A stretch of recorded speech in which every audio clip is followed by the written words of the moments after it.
Welcome, everybody. I am excited to welcome you at this event on net zero and climate resilient shipping, asking whether Greece, an international commercial fleet leader, can lead the way towards sustainability, the way towards climate neutral and resilient shipping. On the occasion of Posidonia 2024, and under the auspices of the Minister of Maritime Affairs, we are excited to organize this event. And this museum, the Natural History Museum of Greece, who has been leading for decades the sustainability education in the country. The event is co-organized with the museum, of course, the Natural History Museum, and IFORIA, the Alliance of Excellence for Research and Innovation on Sustainability, that I lead and is currently the largest research and innovation group on sustainability in the world. I'm always excited to call at the podium Ms. Fali Vogiatzaki, the president of the Natural History Museum and the person who has been leading this museum after Nikki and Angelos Goulandris, and has a spectacular footprint on the history of the museum. But I live here to tell you all about this. Ms. Vogiatzaki.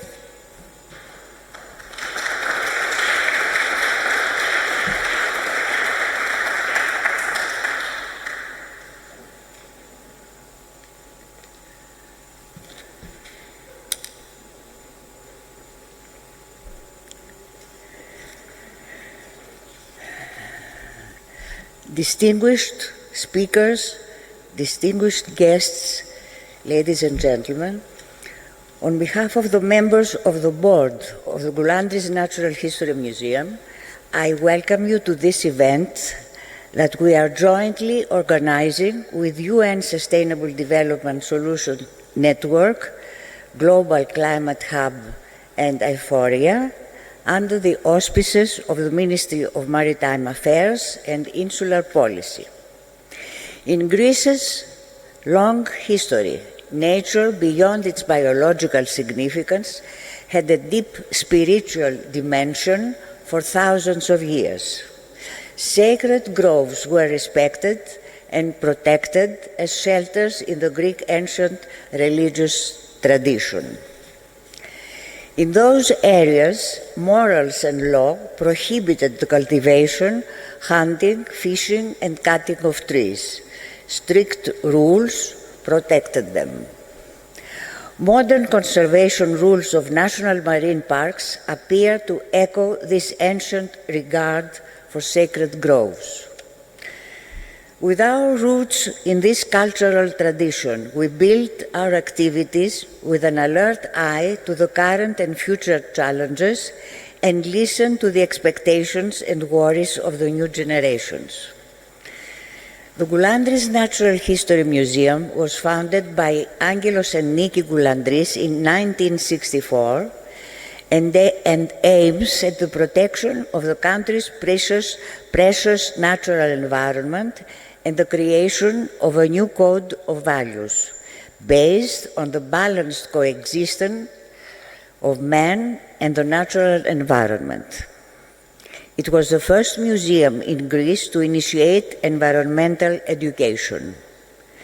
Today, it addresses the main environmental issues for the 21st century, focusing on climate change, the biggest problem of our times.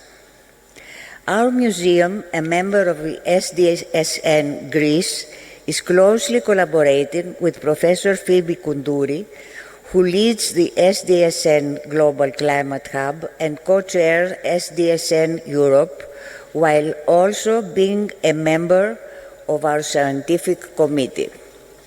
Together, we are preparing new educational materials on climate change and related events to advance Sustainable Development Goals. The title of this event tonight is Net Zero and Climate Resilient Shipping. Can Greece lead the race?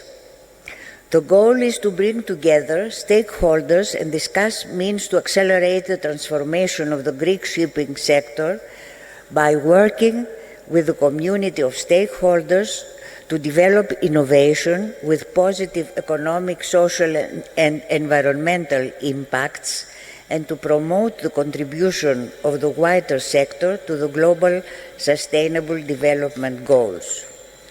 It is a unique opportunity to create the vision and the pathways to decarbonize the sector, reduce climate change-related risks, and enhance the positive social impacts of their operations.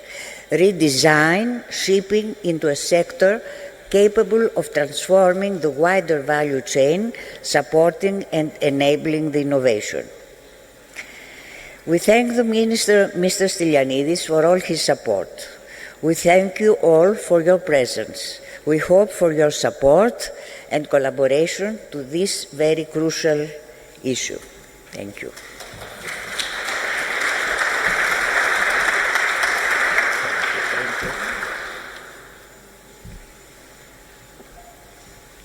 Thank you very much, Ms. Vogiatzaki. The next speaker is a person that has been leading the support, the science-based support for the transition to sustainability. This transition to sustainability translates in the 17 Sustainable Development Goals of UN Agenda 2030, and Professor Jeff Sachs, professor of Columbia University, but also the president of the United Nations Sustainable Development Solutions Network, has managed to put together 2,000 institutions in this network across the globe, with hubs in almost all countries in the world that work on science-driven solutions for sustainability. And not only that, but each one of the hubs has a leadership council that brings together the politicians, the policymakers, the financial institutions, the businesses, the civil society, in order to co-design this science-hectic and data-hectic transition to a sustainable interaction between the economy, the society, and the environment. And Professor Sachs has often highlighted the importance of Greece in the transition of the maritime sector, and we are excited to have him here to give a few welcome remarks. Jeff, the floor is yours. Thank you very much, Phoebe. Thanks to all of you. It's wonderful to be together.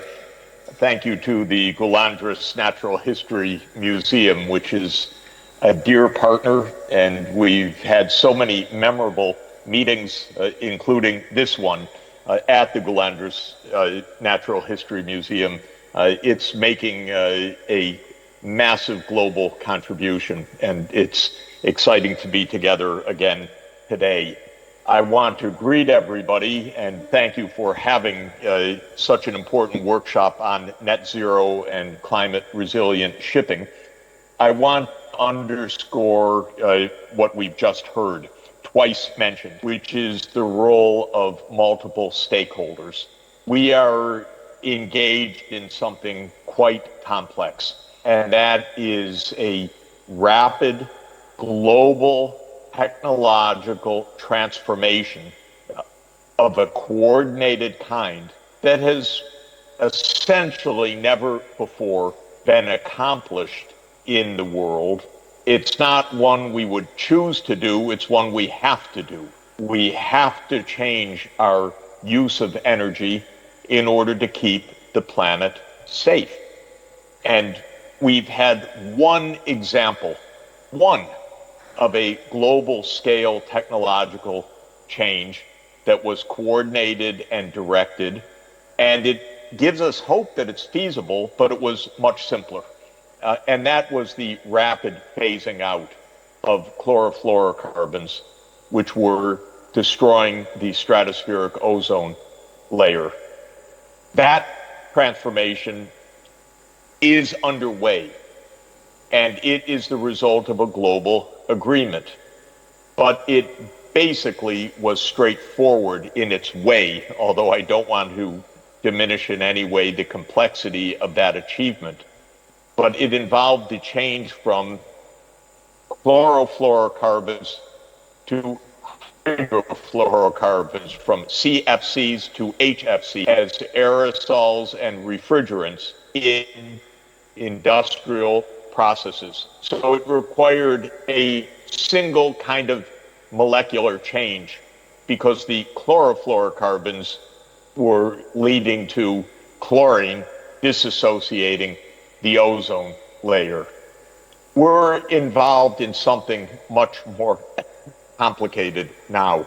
There are several greenhouse gases, carbon dioxide, methane, nitrous oxide, even the hydrofluorocarbons, and other industrial gases, and they are pervasive in the economy. So the kinds of transformations that are needed in the power generation sector, in the industrial sector, in the buildings sector, both residential and commercial, in infrastructure across the board, including transport and in particular shipping that you will be focusing on, are complex, multidimensional, and in every case, the current energy system is deeply embedded in how the world economy functions. Greece is world leader in shipping. The ocean transport is fossil fuel based. The ports are set up for fossil fuel based transport. The shipbuilding industry is fossil fuel based. All of this needs to be transformed quickly, very quickly. We've already reached the extreme danger levels that we said we would avoid. Last year, the Earth's temperature was already 1.48 degrees Celsius above the pre-industrial level, rounding to 1.5, what was supposed to be the limit. But we're going to exceed 1.5. We're going to overshoot in an extraordinarily dangerous period ahead. So the need to end the anthropogenic or human-induced greenhouse gas emissions no later than mid-century is even more urgent than we supposed when the goal was set on December 12, 2015, with the gaveling of the Paris Agreement. The underlying rate of warming has accelerated by at least 50%, from around 0.18 degrees Celsius per decade to around 0.3 degrees Celsius per decade. So our task is urgent and very complicated. And you have in your hands a great responsibility and also a great opportunity. Greece is world leader in global shipping. Greece is home of leading experts, not only on shipping, but on the climate challenges, on its economics, its finance, its dangers to the physical environment. This is why Phoebe leads the World Climate Hub, for a global network, not by accident, but because Athens is the right place to host this network. And of course, Phoebe and her wonderful leadership proves this every day. So please bring together the critical stakeholders. Who are they? First, it's the engineers. Frankly, without the re-engineering of, probably, as I understand it from the engineers, hydrogen-based for long-distance shipping and probably battery or electric for short-haul shipping, we don't have solutions. The engineers come in academia and they come in the business community. Second, the shipbuilders. The shipbuilders are in Europe, they're in China, they're in Korea, they're in a few other locations. Sometimes our politicians want to divide the world. Well, we're on one side and China's on the other side. Don't talk to China. Of course, I think people in Greece know this is absolutely preposterous. It's an American mentality. I'm sorry to tell you, an Anglo-Saxon mentality. But we need to bring the Chinese, the Koreans, everybody around the table. They build the ships. They're going to build a lot of the ships in the future. And so the engineers and the shipbuilders need to be at the table. The shippers, that's you. Greek leadership needs to be at the table. It's Greek shippers who understand how world transport actually works and what's really needed and what needs to be true when you get to those ports and what kind of infrastructure the ports need. How are they going to be hydrogen equipped? What's going to happen when the sea level is 1 meter higher? All of these ports are going to need reconfiguration so that the shipping is safe, so that the ports continue to operate. So this is extremely important. Greek knowledge, the leaders of world shipping. And then we need to bring the governments together. And I just want to say that if we're going to solve the problems, the American mentality is dead wrong. It's actually going to kill us because it's an us versus them mentality. Don't talk to the Russians. Don't talk to the Chinese. They're on the other side. This is crazy, almost suicidal, I would say. Shipping is going to be in the Black Sea. Shipping is going to be in the Eastern Mediterranean. Shipping means talking and dealing with the Middle East, with the Gulf countries, with Russia, with China. This is so obvious that there is no alternative but true multipolarity, true multilateralism, true global scale. I think the Greeks philosophically probably were the first to think at the global scale. And I think that the Greeks today can lead us to think about a global, interconnected world in which we can solve our problems peacefully, and we can solve our problems scientifically, and we can solve our problems by using the best knowledge that we have in the world. So please, all success to your deliberate. You have a big opportunity and a big responsibility. I want to help in any way. Thank you very much.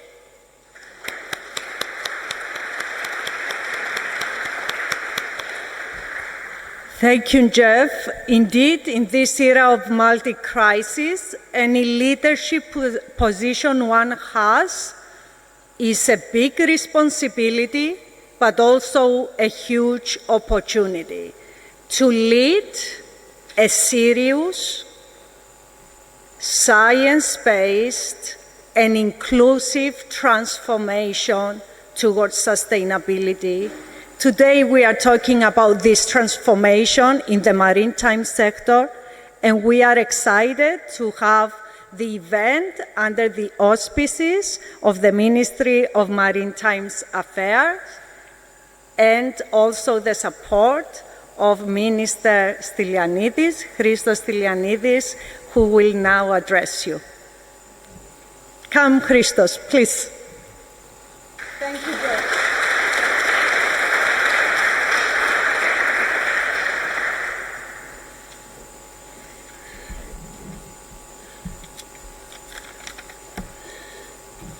Good evening, everybody.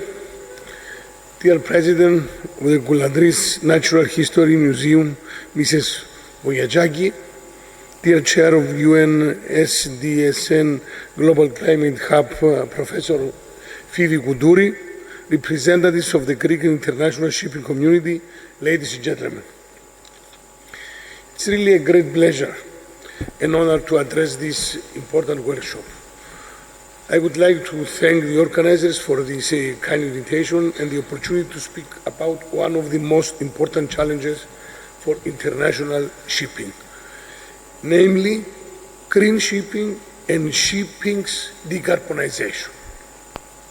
It is widely known, as my dear professor at Kennedy School, Jeffrey Sachs, said, that Greece is a strong supporter of the efforts to develop, adopt, and uniformly apply global rules for international shipping.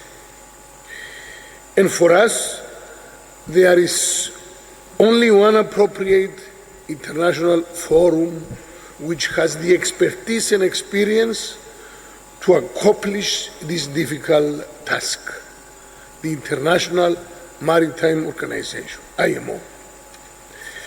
In this spirit, Greece has warmly welcomed the 2023 IMO strategy on the reduction of GHG emissions from ships. This is a milestone to ensure that international maritime transport makes a fair contribution to achieving the Paris Agreement. We fully support the ongoing procedure for the development of realistic, mean and long-term measures that will lead to carbon-neutral shipping. Nevertheless, we have a long, difficult road ahead. Let me explain. First of all, we have to ensure the worldwide availability of safe and affordable, low and zero carbon fuels. This is a necessary precondition to achieve the goal of shipping's decarbonization near the middle of this century. In order to do that, we have to work closely together, as Professor said, and I mean both intersectoral and out-of-sector cooperation. We have to intensify the research, the development and the deployment of zero and near zero fuels, utilizing all available technologies and at this stage not excluding any scientific proposals. As you know, there are many promising technological options out there, a lot of technological options, but this technology must first prove that, first of all, it is safe to be used on ships. Safety above all. Second, efficient to deliver its promises. And third, capable of serving ships internationally at the required quantities. And even if we achieve this, we still need the engagement and commitment of all sectors, both public and private, and at all levels. This is absolutely necessary for the development and production of alternative technologies on time, so as to make the decarbonization in shipping a reality. Dear friends, time is of the essence. You know about this excellent word in English, time is of the essence. In addition, the aim of enhancing the energy efficiency of shipping does not stop at the level of the ship. Ports, for example, have a crucial role to play in this respect, so we need to invest in new modern infrastructure towards the provision of green services to ships like shore-side electricity, and of course, gold ironing. In other words, we need a holistic approach and not fragmented policies. This is a big disaster.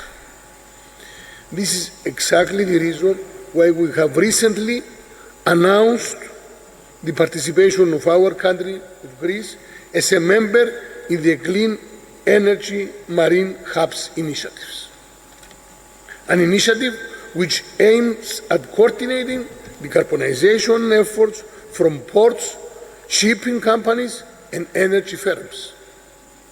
An initiative which applies to all shipping modes, taking into account the diversified characteristic of the green-owned fleet.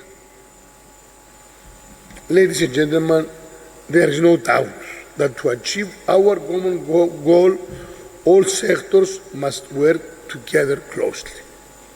From shipyards and engine manufacturers to energy producers and ships managers.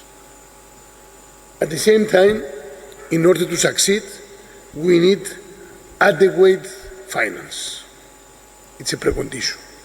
Otherwise, we will go nowhere, frankly speaking. Specifically, the following initiatives and policies require finance mechanisms beyond the traditional ones. The research and development needed towards low or zero emission fuels, the enhancement of energy efficiency of ships, including the installation of pioneering, innovative technological solutions for the reduction of pollution from vessels, and of course, the building of green ships of innovative design. So, we have to think out of the box. This is my strong conviction, and this is why I insist on this. Why? We have to develop new options, new solutions, which combine traditional and innovative sources of financing, both public and private. To develop a new safe investment environment while at the same time generating positive results for the environment. In this way, we will be able to support the most radical transformation that has ever taken place in shipping in a realistic, in a pragmatic way.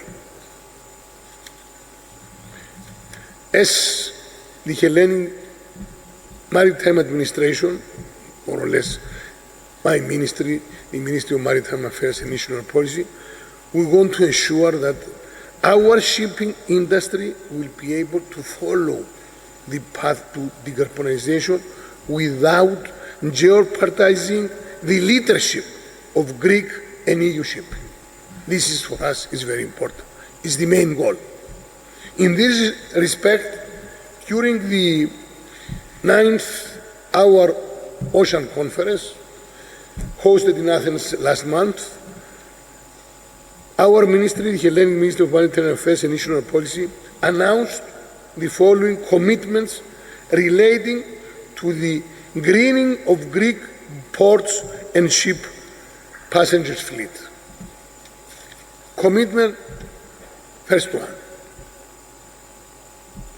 By 2030, at least 12 Greek harbors will be equipped with shore-side electricity services, the so-called gold ironing.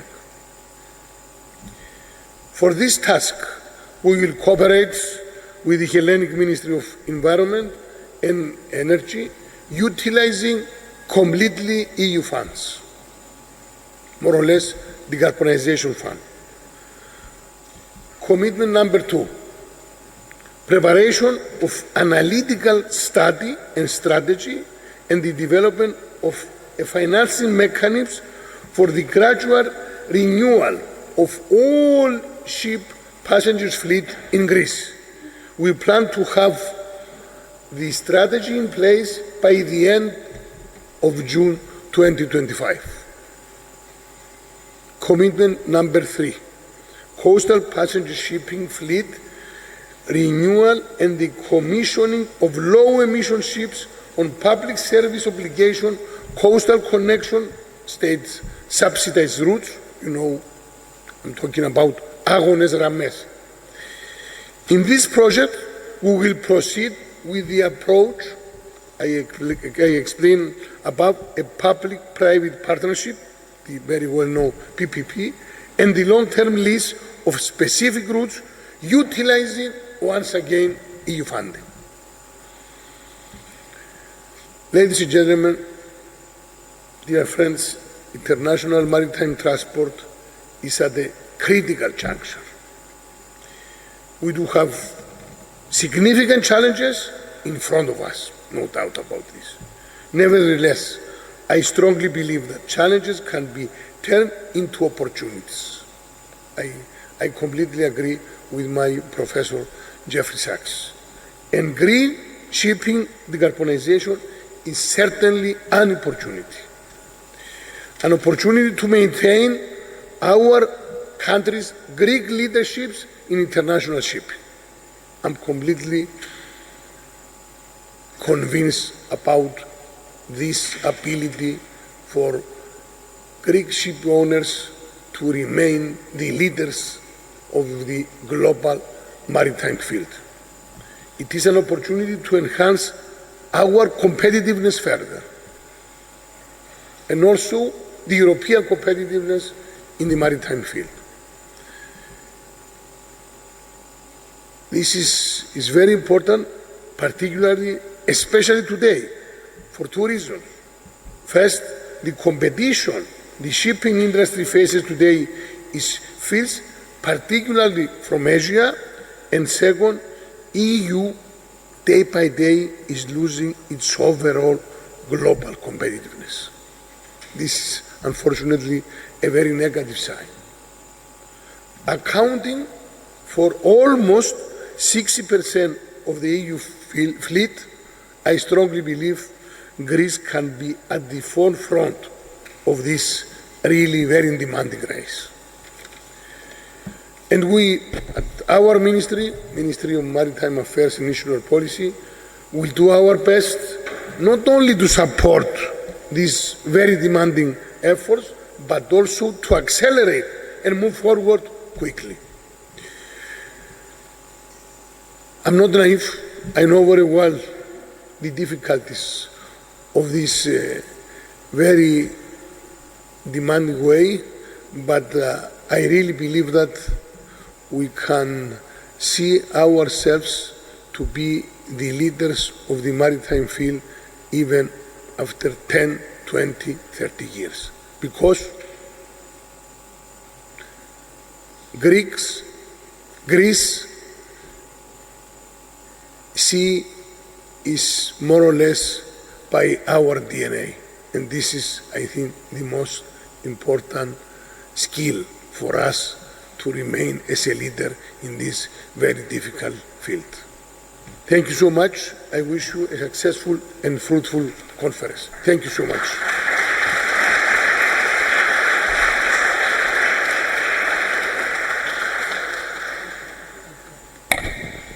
Very important commitments announced at the UN conference that took place in Greece. Very important commitments from Greece.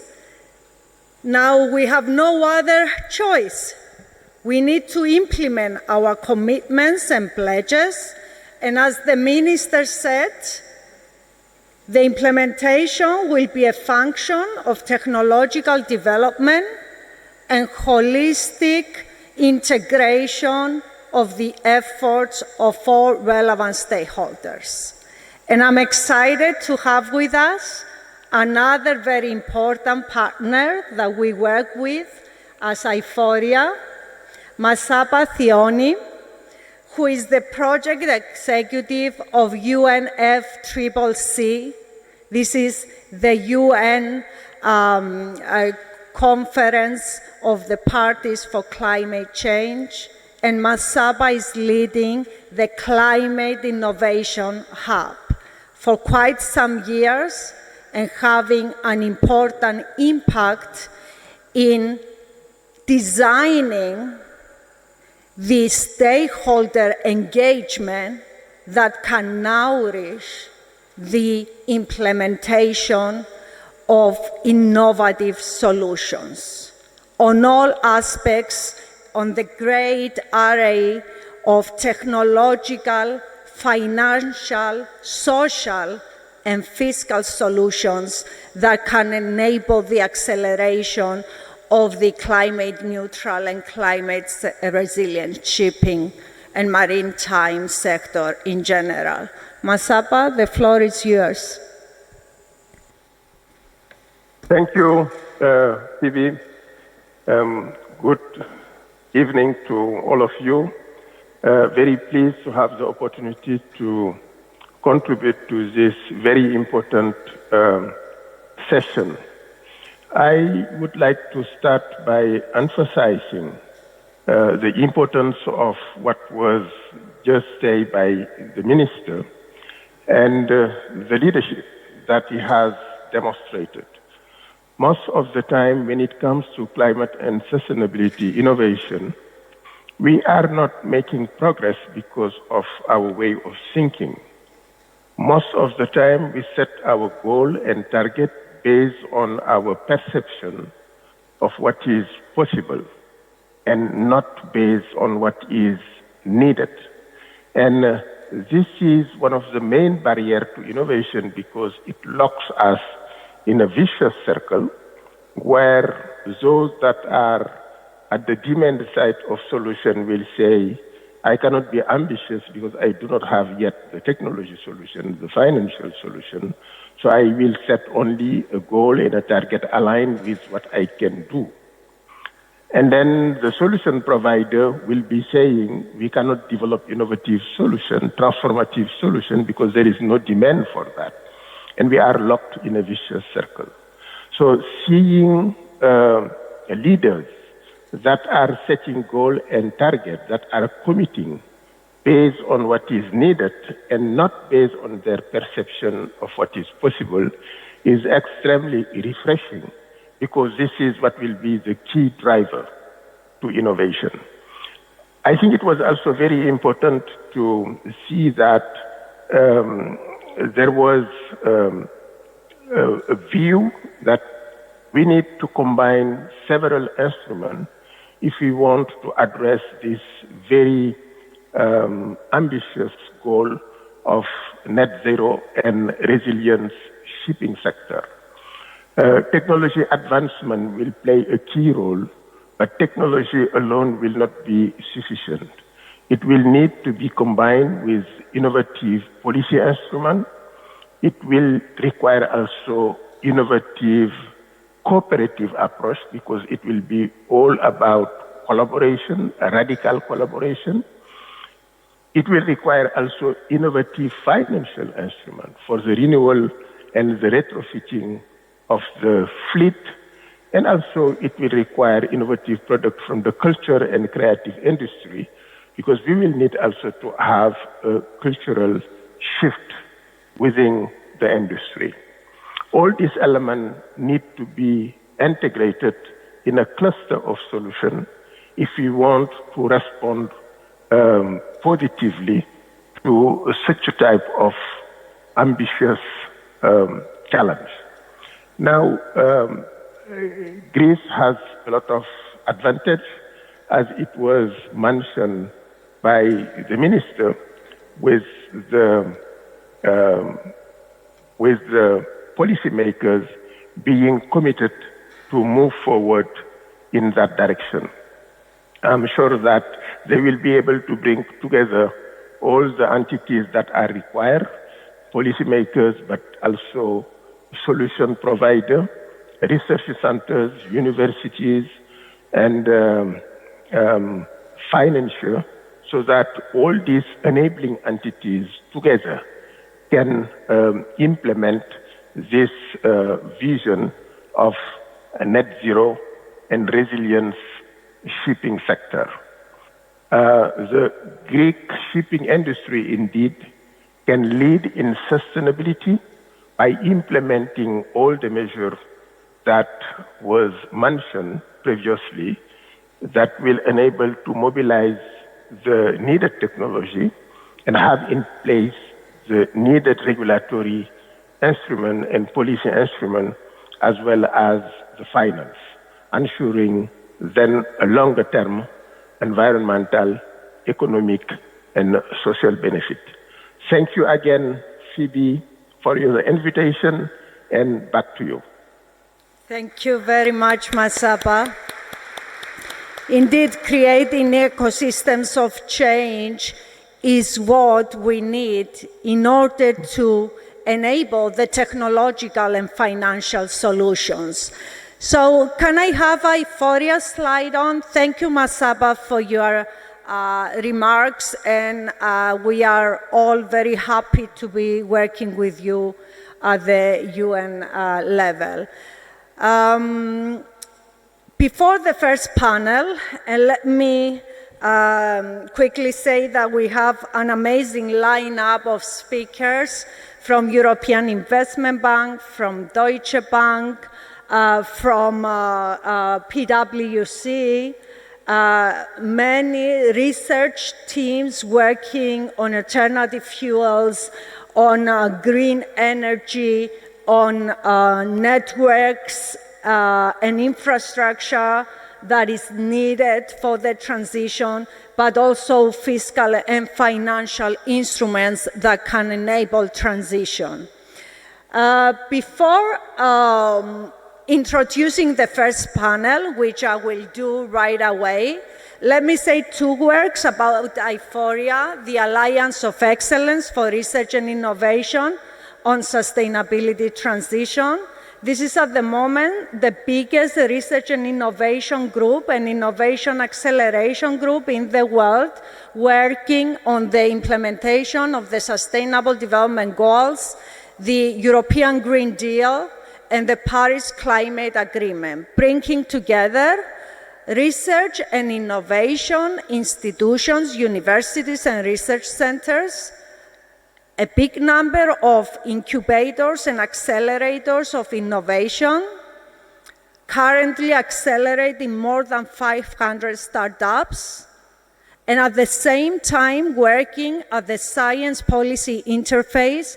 You can see in our collaborators, not just UN Sustainable Development Solutions Network, but also the United Nations Climate Change Global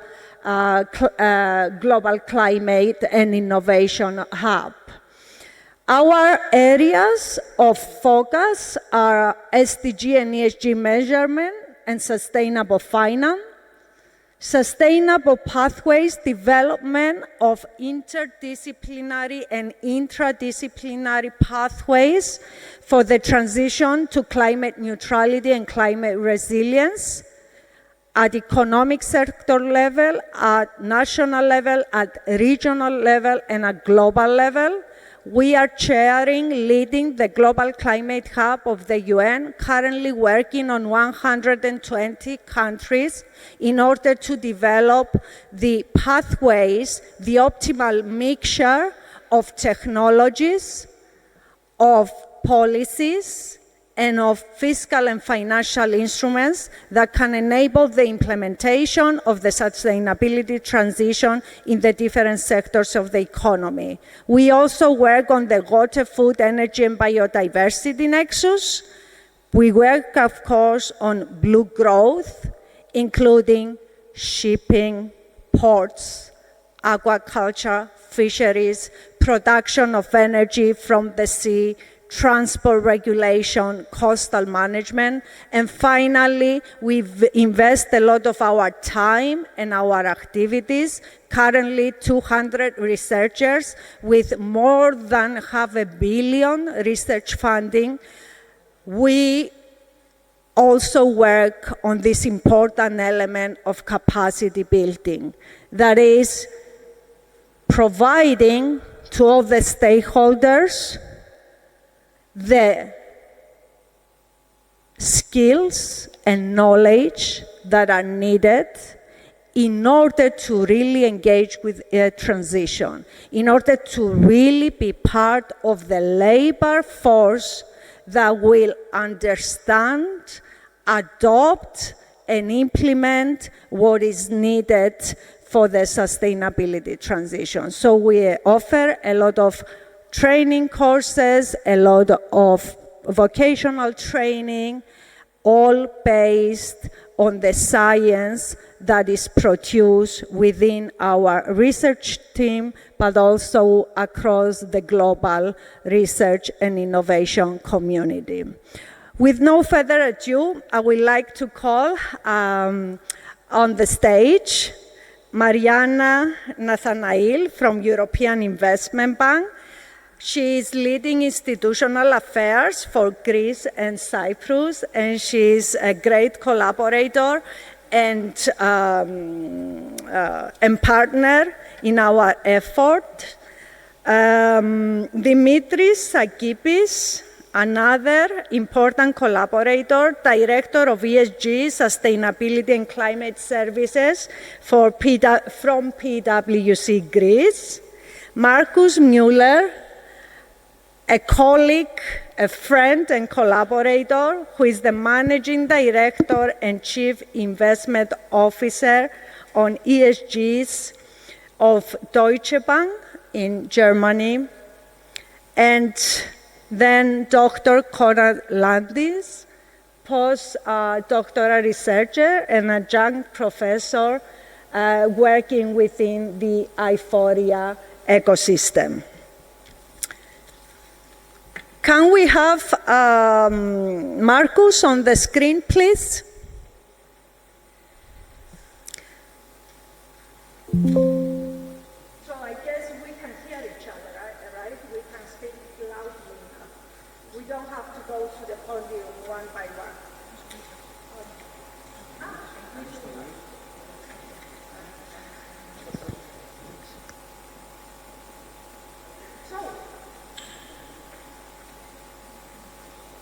The important question, Mariana, is not working. Can somebody enable the microphone for me, please? Thank you.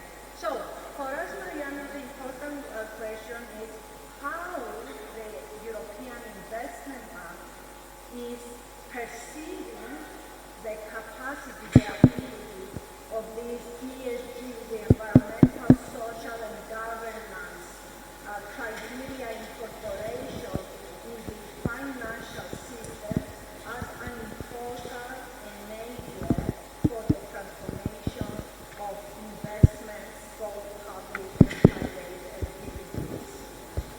Thank you very much, Vivi, and thank you very much for the invitation. It's very inspiring to be in the Goulandris Museum and discuss about climate change. Thank you very much. I will try to put a little bit the European Investment Bank in the picture so that you understand why we are here and why this discussion is very important for us. The European Investment Bank is the bank of the European Union. It belongs to the member states, the 27 member states, which means exactly that it works only for the benefit of the member states, implementing at the same time the policies of the European Union. So we have in the center the policy of the European Union, and this is exactly what defines our strategy. So on your question, we see all the ESG criteria, we see all the developments for sustainable investments as an opportunity. We are the climate bank of the European Union, and why do I say that we are the climate bank of the European Union? We were the first ones to issue climate bonds. We call them climate awareness bonds, but these are the first green bonds that were ever issued. And we did that in 2007, which means that we started investing in sustainable investments, having an accountability mechanism as well, eligibility criteria, which are now aligned with the EU taxonomy.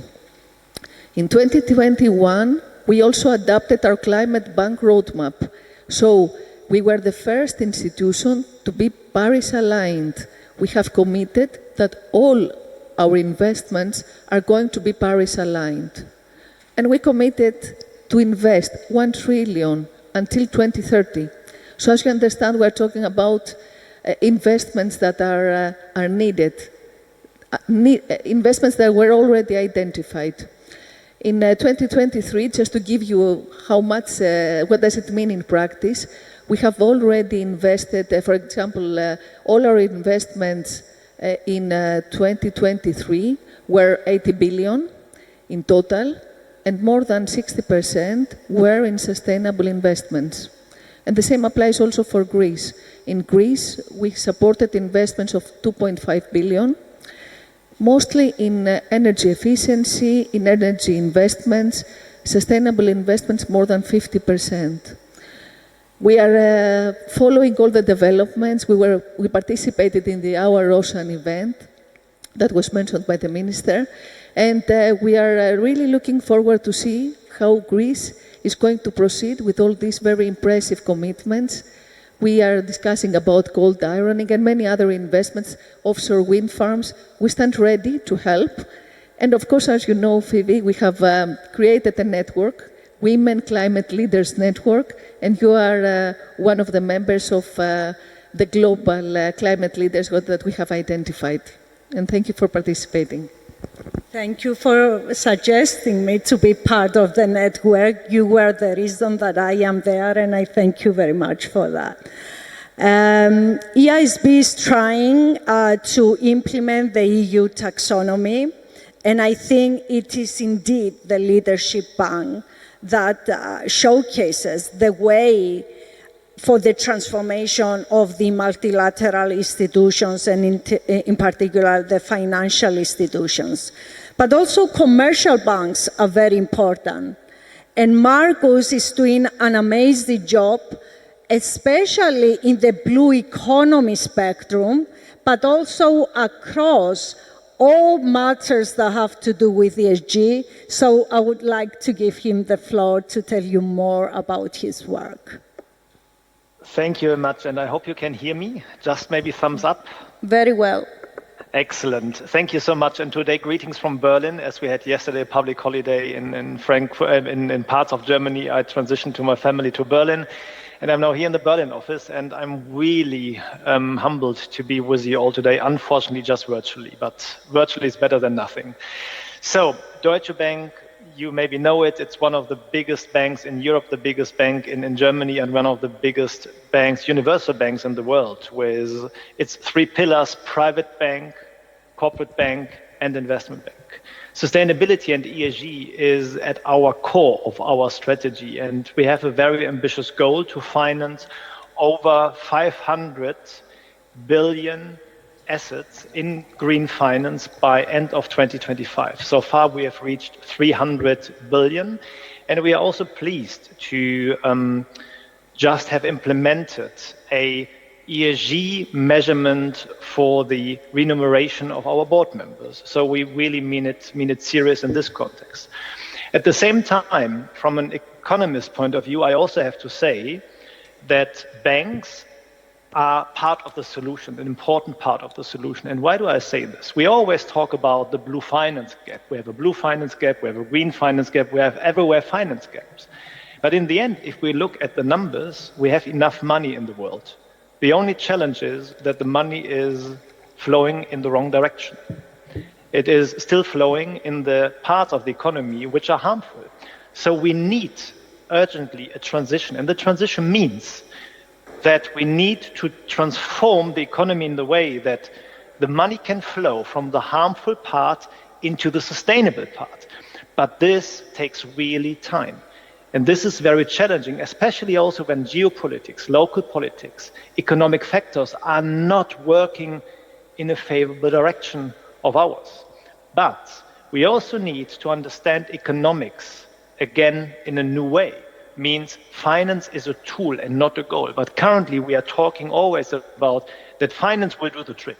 Finance just will do the trick when we know that the other projects, the new projects, the sustainability projects, are economically viable in comparison to the old projects. And in this context, we have to distinguish between public goods, our global common goods, and private companies, private activities. So we have for each of those goals different tools at hand already as banks in order to get the finance flowing. But we are not seeing it in a way as we need it. And last but not least, what is also important, especially in the European context, we need the European Capital Market Union.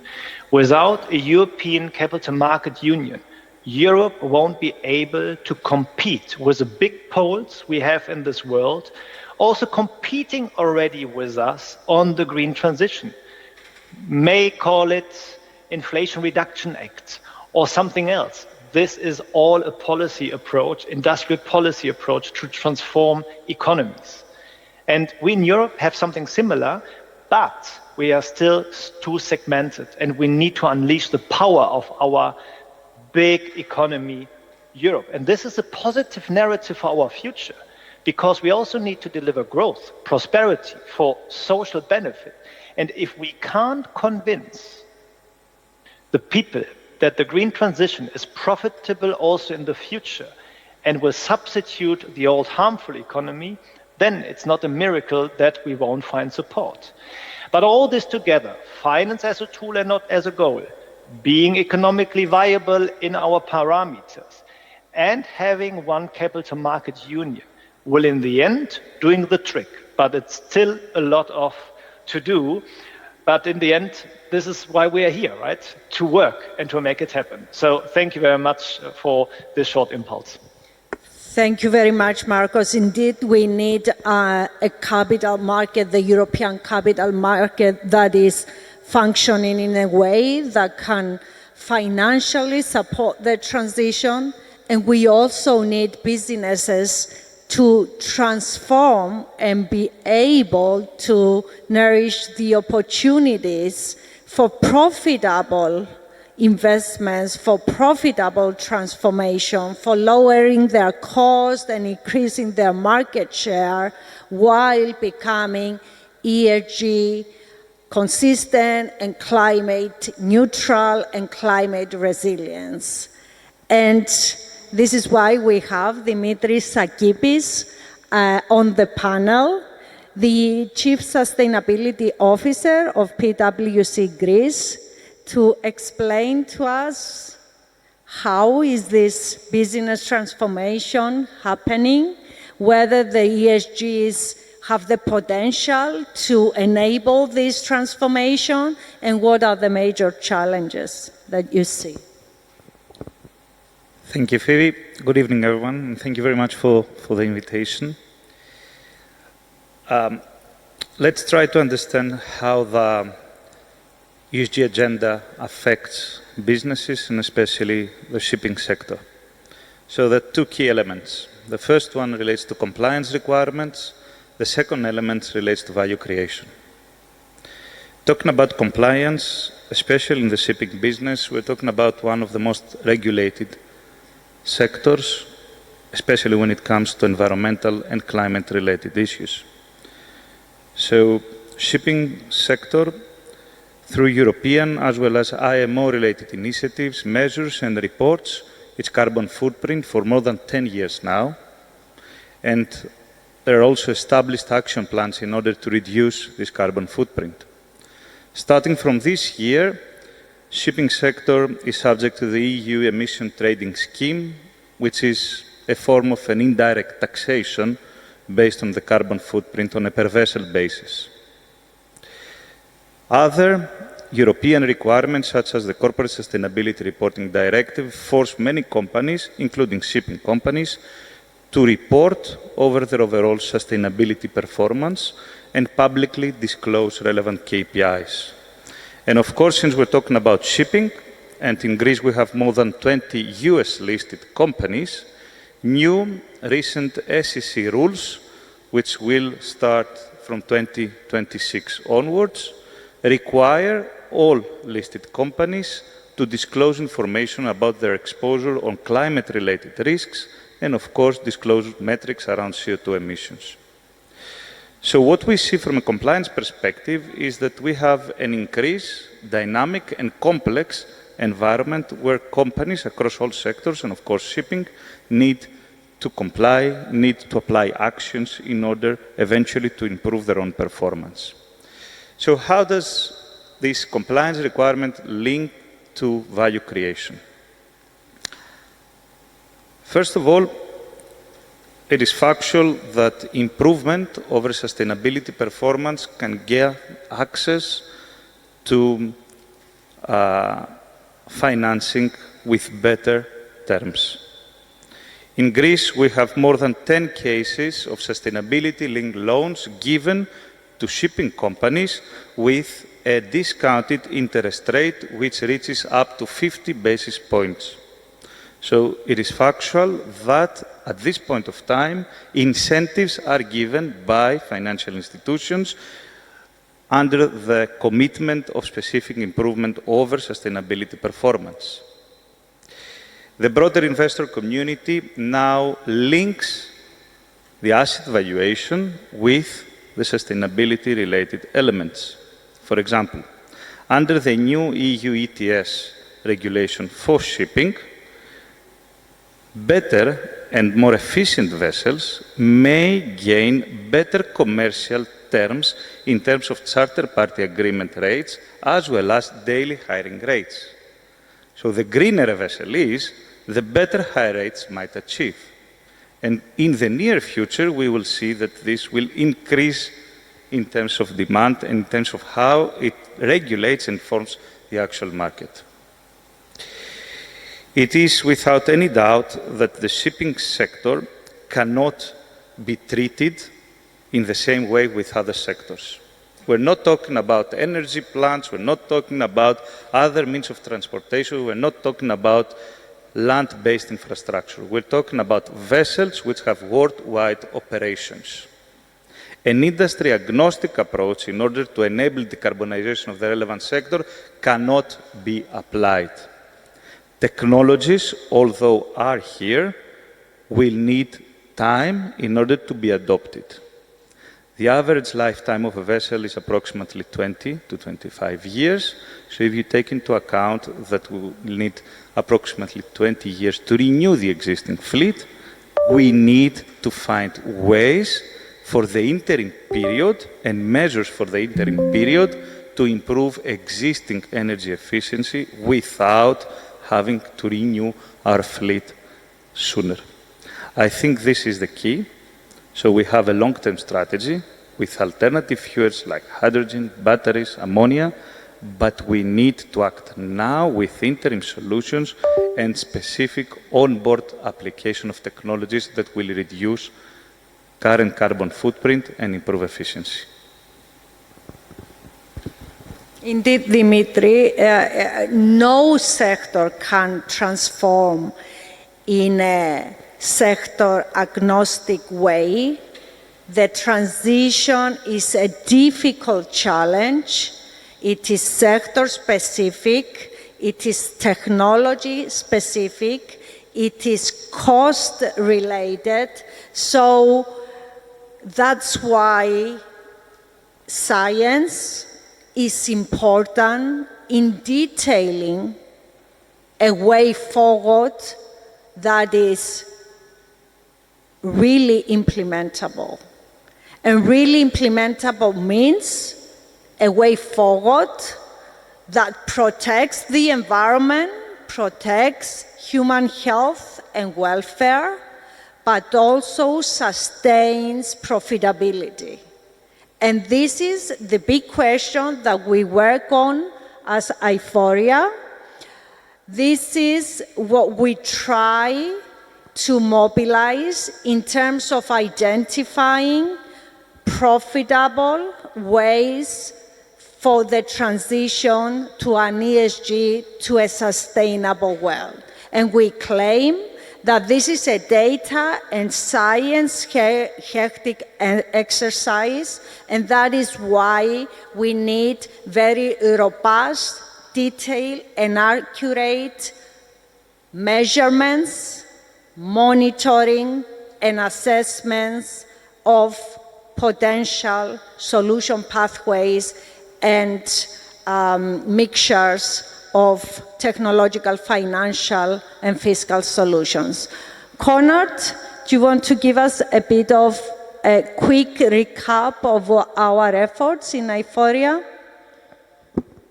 Thank you, Phoebe. So I would like to say a few words about Euphoria Metrics, which is our spin-off at the Athens University of Economics and Business, which develops tools, models, and framework in order to support companies with the transformation that is needed in order to accelerate their transition. So in Euphoria, we have developed a holistic three-step approach, which actually refers to first, yeah, do we have, no. Thank you, Phoebe.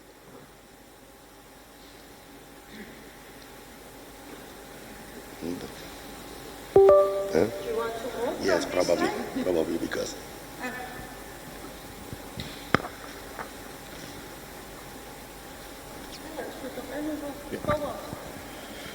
So our holistic three-step approach, which actually refers to first perform a mapping of the company. So we map the entire value chain of the company, we map the different type of stakeholders, and we also perform a series of assessments, that's double materiality assessment, to identify which are the most important, which are the material issues in relation to environment, society, and governance aspect for the company. So the second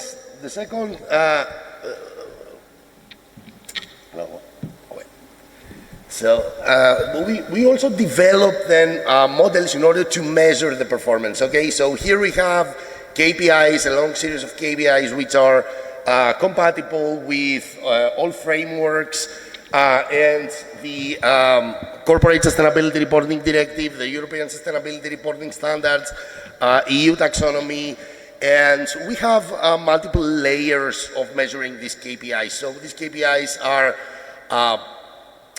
there are some KPIs which are generic, which apply to any company, respectively of its sector of incorporation, or sector-specific or unit-specific across the value chain.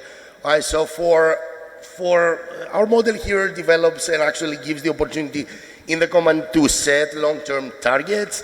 These targets are usually either science or policy-based or based on benchmarking to the other companies, and we provide the tools that the company can measure the level of implementation of its targets.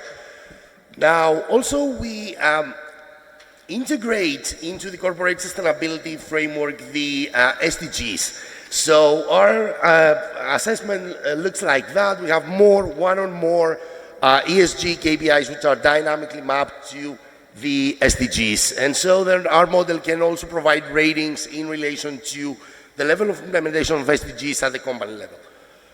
Also, an important aspect of our work is that we try to measure if there are sources of price risk in relation to financial portfolios. Okay, so we develop asset pricing models that do incorporate ESG and SDG related risks. And on this direction, it is clear now that we document a very clear ESG momentum on international markets, and you can see here results for the Athens Stock Exchange. So companies that do, during at least the last 8 years, companies that do ameliorate their ESG performance tend to have a high return in market. And also we have developed some sort of tools to try to measure the level of greenwashing in markets. So we have KPIs which are based on machine learning and use information from news, from Bloomberg, from Thomson Reuters, and we try to develop alternative metrics that try to identify controversies relative to the data disclosed by the companies. And actually we do document that greenwashing is high on the specific sectors as financials and industrials in the Greek markets, and specifically the same is true for shipping. Okay, here, for example, we see that what I said previously actually holds in international markets. We have a strong global ESG momentum in the shipping sector, but also we do have greenwashing at the level of 4 to 5%, which is statistically significant. Right? Though the implementation of the frameworks are expected to lower the level of greenwashing in international markets. Thank you. Thank you very much. In the interest of time, I will thank this panel and I will invite the next one. Thank you, Mariana. Thank you, Dimitri. Thank you, Connor. Thank you so much, Marcos. I will see you in Azerbaijan, right? At COP29.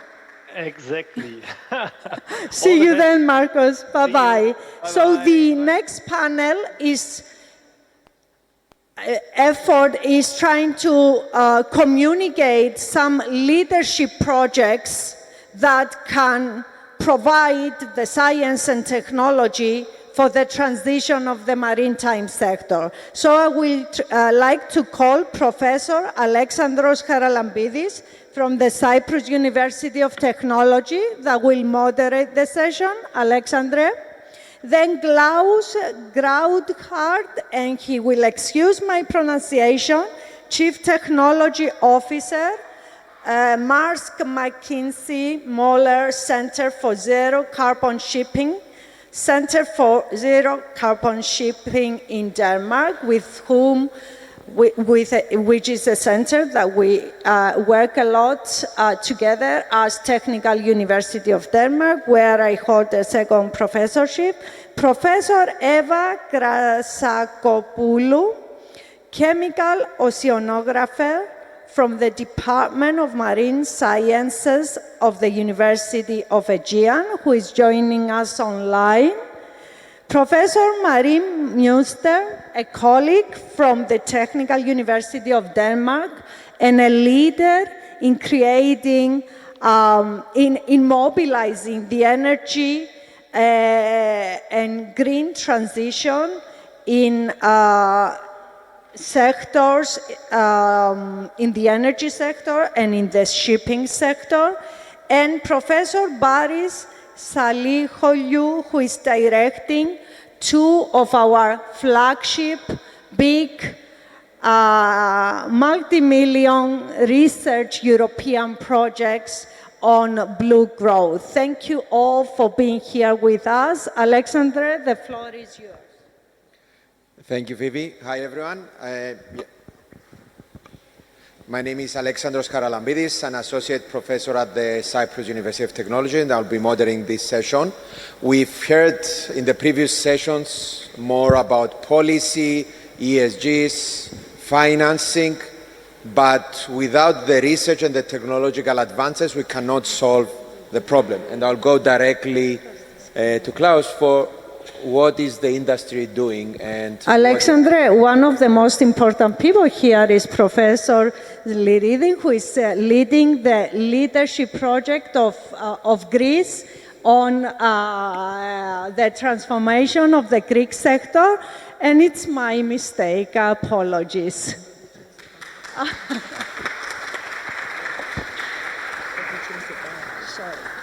Sorry, Alexandre, the floor is yours. Yes.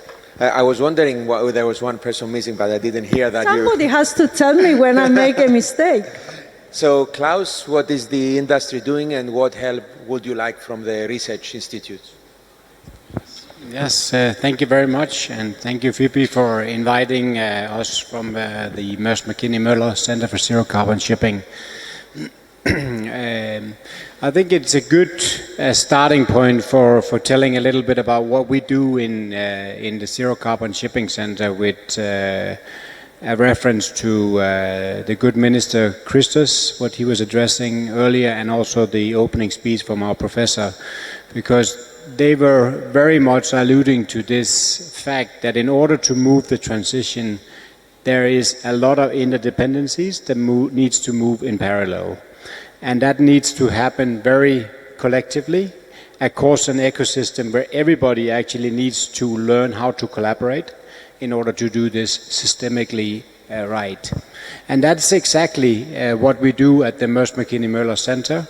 This is why we formed the center now a little bit more than 3 years ago, 3.5 years ago, exactly to form alliances in strong partnerships with some of the biggest corporations in the ecosystem around shipping, being of course ship owners, energy companies, technology developers, but also we work with governments and we work with regulators and we work with financial institutions. So in our ecosystem today, 3.5 years down the road, we actually now have 24 strategic partners. We have a community of about 60 what we call mission ambassadors that supports our mission, and we are working with more than 15 governments. And in that whole span of collaboration, we do exactly as you were alluding to before, very deep science-based work to look at what are the solutions for the transition, both when it comes to development of technologies for the shipping sector and for the energy supply chain. And we work on the regulatory aspects about how can we bring the deep science-based solutions to life in a regulatory context where we as an independent non-commercial institute or center will be able to bring forward recommendations to regulators such as the IMO, such as the EU, such as the US government and Asian region as well, to what we see would be valid and sustainable solutions that shipping should apply to build robust and well-working frameworks and standards for the future. Furthermore, we put these solutions into a context of what does that mean actually for the first mover community in order to get investments going. So in order to activate vessel investments, asset investments, and in order for the fuel supply chain to start getting consortiums formed, we for instance do projects around what we call the green corridors, where we do pre-feasibility studies and feasibility studies together with like-minded stakeholders that wish to actually bring a demand signal and a supply signal and aggregate that in a consolidated way where investments can be de-risked in a format where both local and local authorities and the governments around these green corridors and the private sector can find a solution where money can be invested in the uptake of new alternative sources of fuel. So this is one example. Furthermore, we also built solutions where we look at the opportunity space where the new alternative fuel supply chain can be mobilized in a more agile way. Here I can mention our deep work on what we call a book and claim system. So we are actually now building a very strong use case of how could a book and claim system be applied for the shipping sector. And very briefly describe what is a book and claim system. This is really a platform where we can enable tokenizing of people who wish to bring in green molecules or volumes of energy into the supply chain and couple that with off-takers that wish to buy and purchase these volumes of energy in their supply chain without necessarily having to consume the green molecule on board the asset where the cargo is being moved. So this is really a system where we wish to mobilize a more agility for the shipping sector to be able to make a more seamless way of getting the green molecules into the marketplace.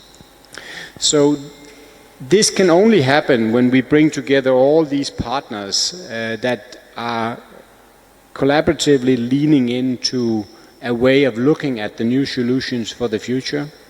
And really, I think what was described between these opening speeches this evening is actually what we see happening in our center.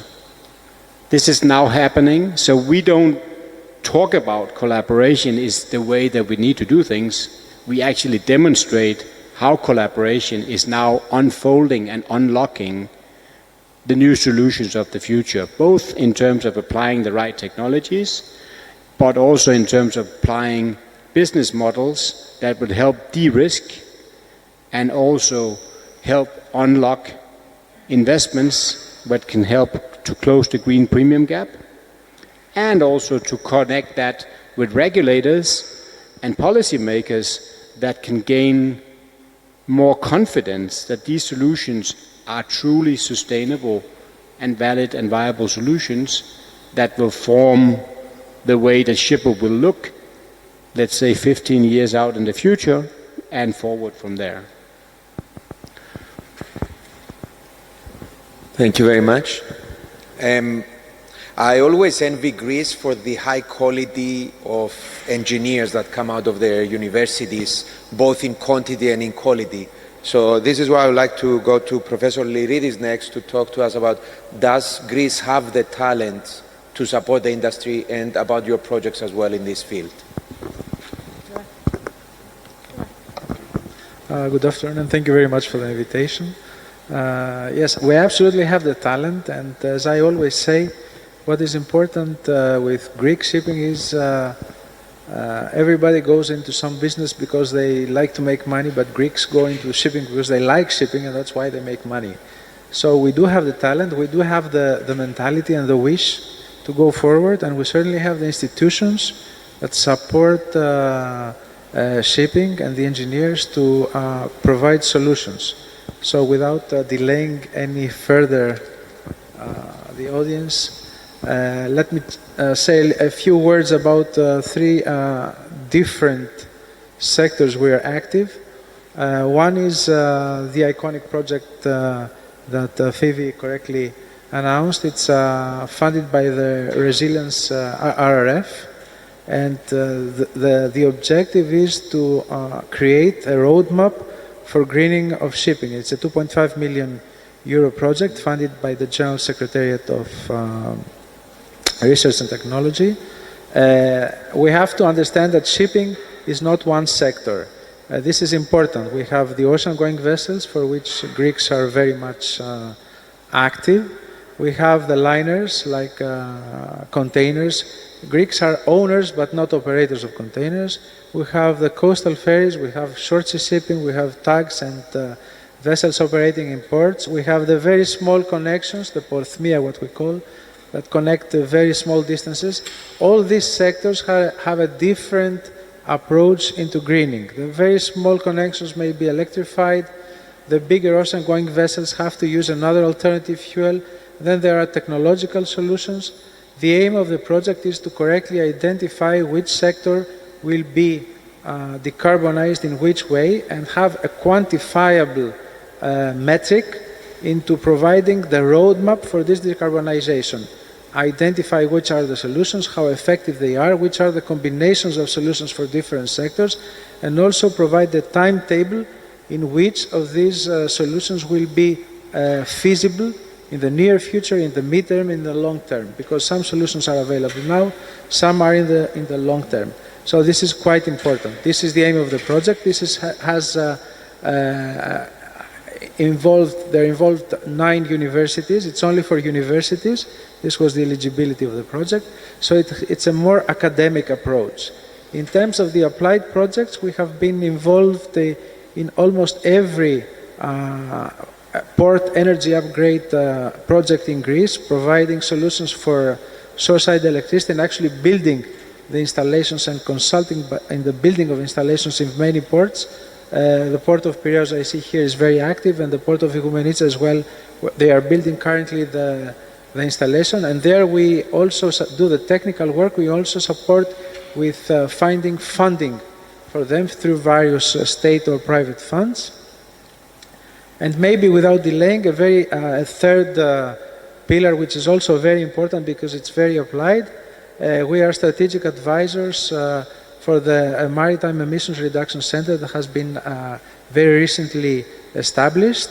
It's an effort by Lloyd's Register and 5 of the largest Greek ship owners with private funds. It has been funded, it has been established, actually has got one of the ESG awards recently. And 5 large ship owners have pledged for the next 5 years quite substantial amounts of money in order to develop solutions that are applicable today, for technologies applicable today for the greening of shipping, which will be available not only for these companies, but also for smaller companies that do not have the funds to decarbonize their own operations. So this is a collaborative effort, it's a very important effort, and there we are strategic advisors. We have naturally a lot of other projects on more research-oriented on alternative fuels like ammonia and hydrogen, but I think in the more concrete applications, these are the major efforts. Thank you very much. And I would like to basically focus on what you said, the action plan. A lot of times with targets, we have what we want planned, but we don't know how to get there. And we always forget that it's baby steps at each way, concrete steps, what needs to be done, who needs to do it, how much money do they want, every step on the way in order to get what we have planned.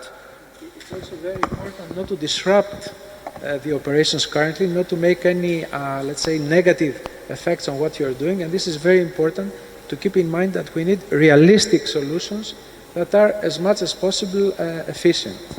Exactly, thank you. That's why I would like now to go to Professor Munster, if I pronounced her surname correctly, hopefully, a professor on planning. So if we can have your views, Professor, I think, you also have a small presentation, so that will be great. Yes. Perfect. Thank you very much for the invitation, and I'm sorry I can't be there in person. So I wanted to share from an engineer's perspective the good news that we do have technological solutions, but I think what is really needed now is upscaling, and it's also regulation. So I wanted to share, do you see my screen correctly? Yes, but can you put it on a slideshow mode?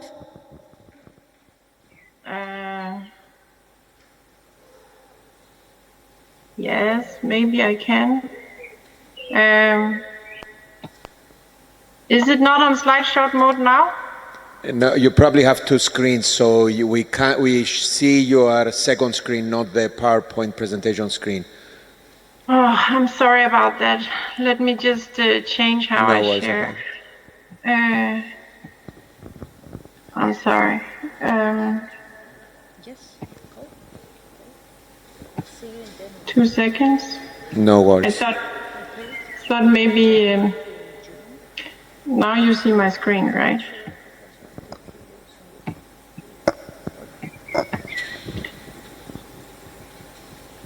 Do you see it correctly now? Yes, perfect, thank you. Okay, sorry about that. So I wanted to share a study with you. We did it where we looked at requirements for a maritime transition in line with the Paris Agreement, looking at the long distance shipping.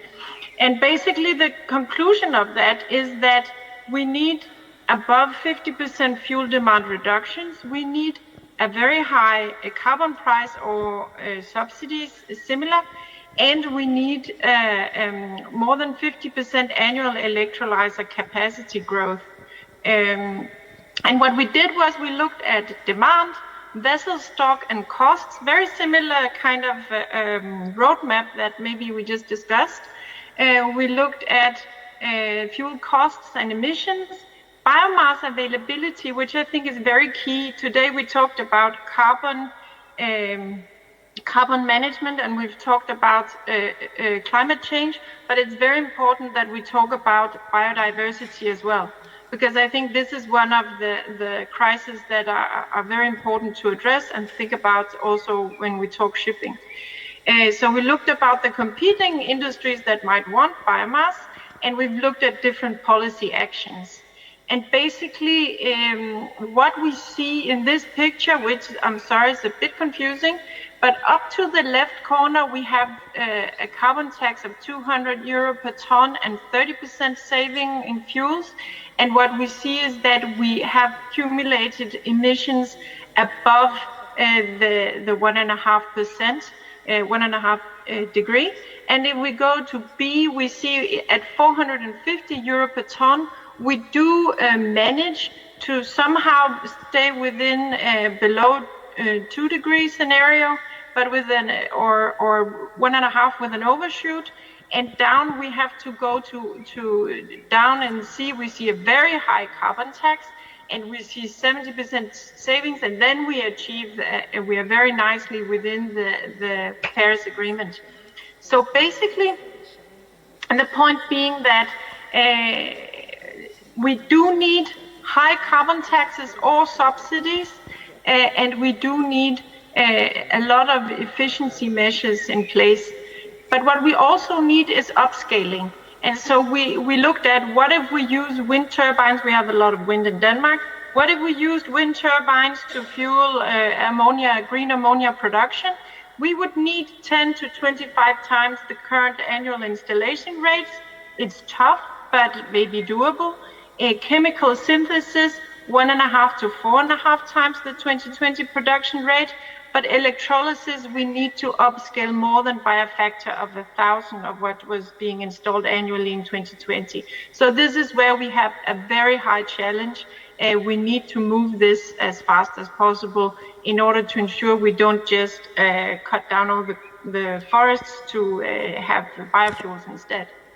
So my 10 takeaways are, we need fuel demand reductions first. We need direct electrification where we can, because this is very efficient.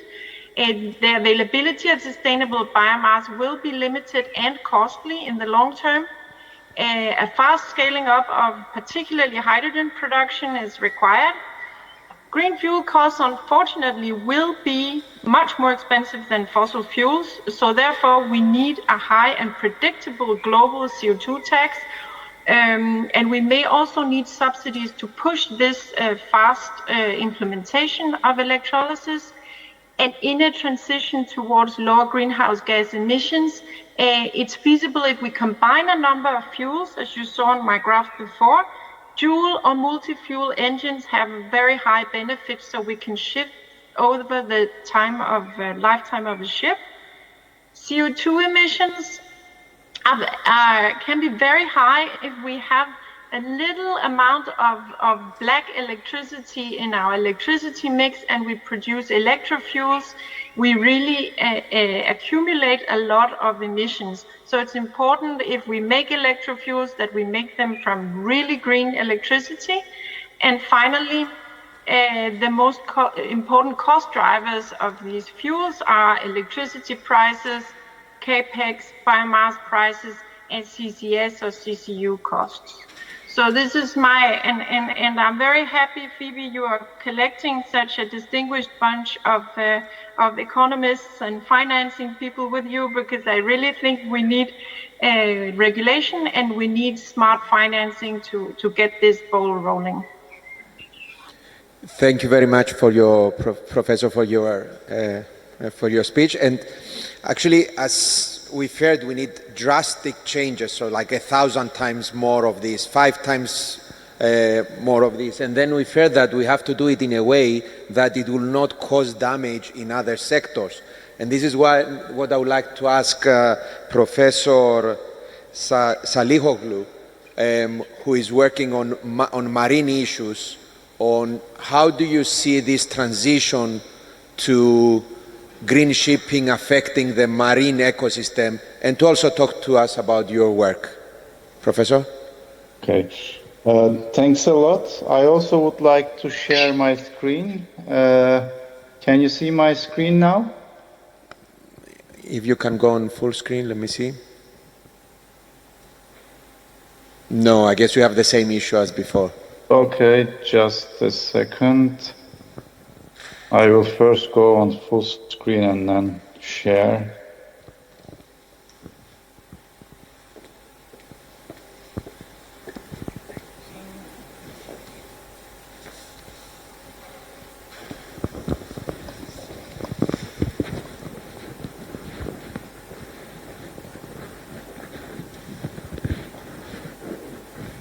And now? Yes, perfect. Thank you, Professor.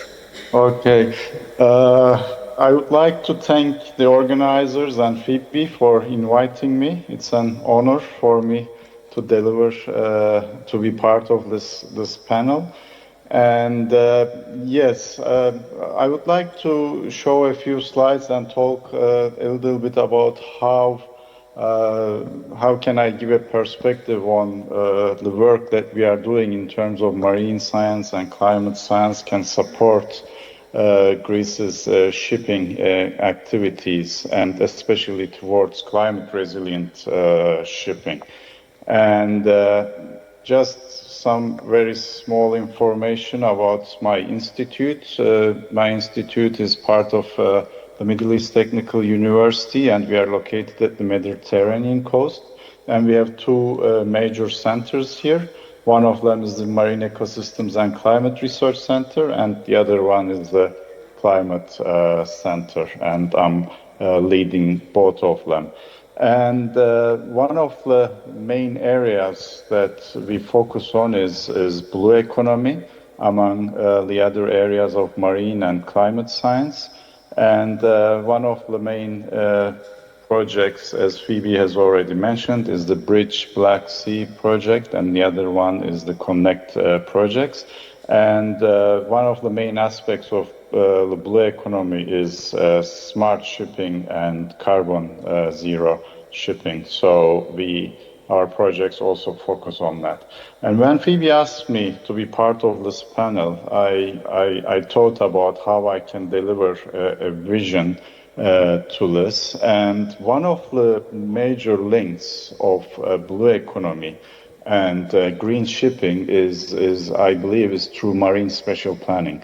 Because marine spatial planning coordinates the efforts to maximize environmental benefits while supporting the economic efficiency. And when we talk about green shipping, of course, we need to consider the many aspects of blue economy, different sectors, the conflicts between these sectors, and all this planning needs to be science-based. We need to have a very good knowledge of the sea and its ecosystems and how they provide different services. So when we support one service, we shouldn't harm the other one. And spatial planning supports, for example, designing shipping lanes that would avoid harming the biodiversity. And on the other side, it would optimize routes for fuel efficiency, for example.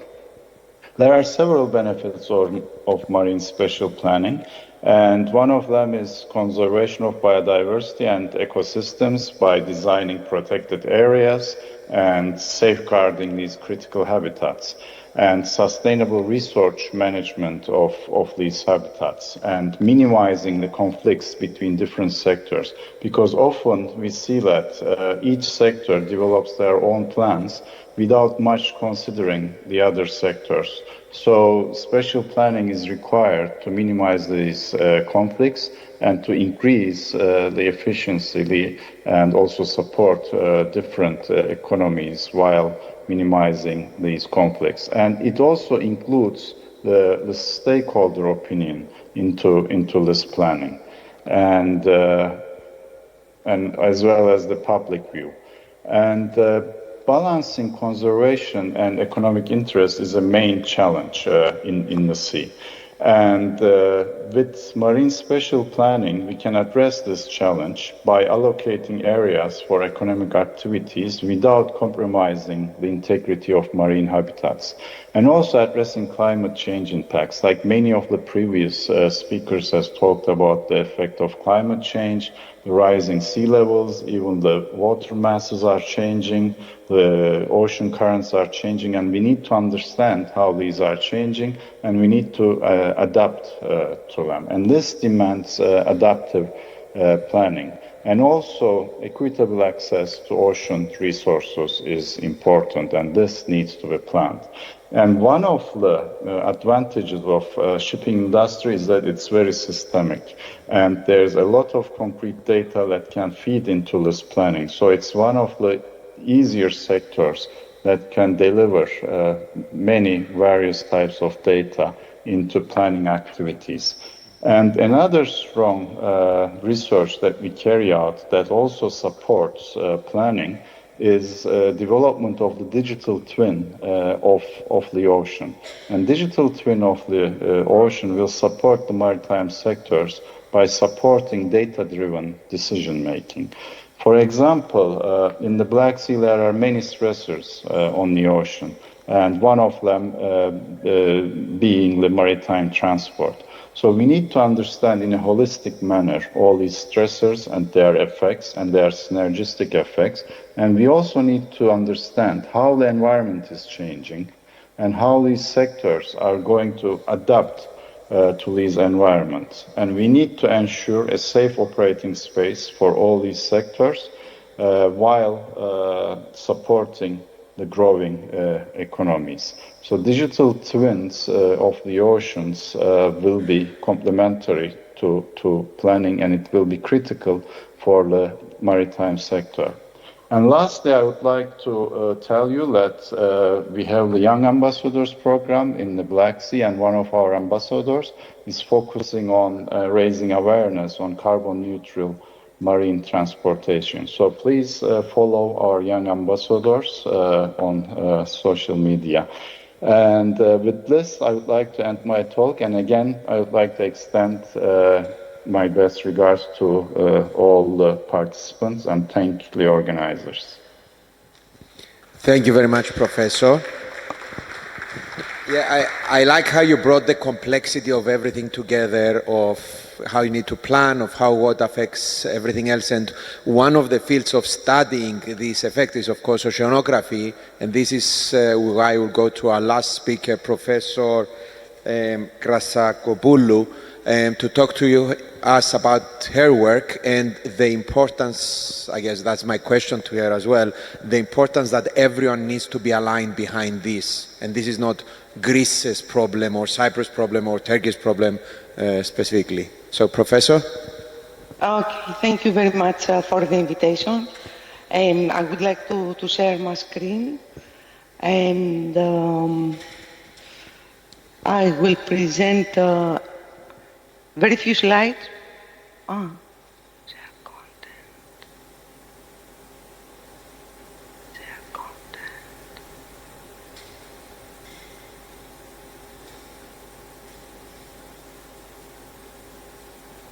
You see my screen? Yes, my PowerPoint presentation now in full screen? Yes, perfect. Okay. And I would like to share with you some lessons learned from the Emerge project. I'll tell you later about this. It is well known to our community of environmentalists that shipping has a great impact on the marine environment. You see here on the left that shipping impact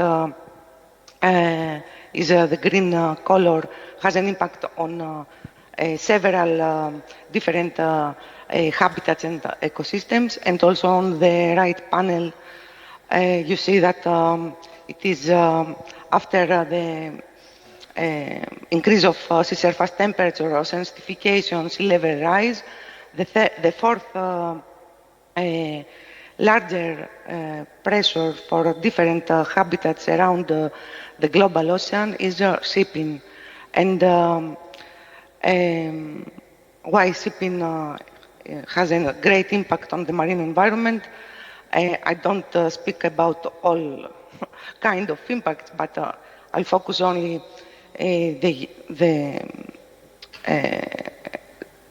exhaust gases and the use of scrubbers. It is well known also that the combustion in ship engines produces a range of primary and secondary pollutants that are causing environmental, health, economic, and climatic impacts. Since 2020, we have the new global standards for the sulfur content of fuels used in shipping, and this and the limit for fuel sulfur content was set at 0.5%. and in sulfur emission control areas, the regulation is stricter, and after the 1st of May of 2025, Mediterranean also will be an emission control area. In compliance with the limits, ships are currently mandated either to use fuel with low sulfur content within the limits that were set, or ships may be equipped with exhaust gas cleaning systems, I mean the scrubbers.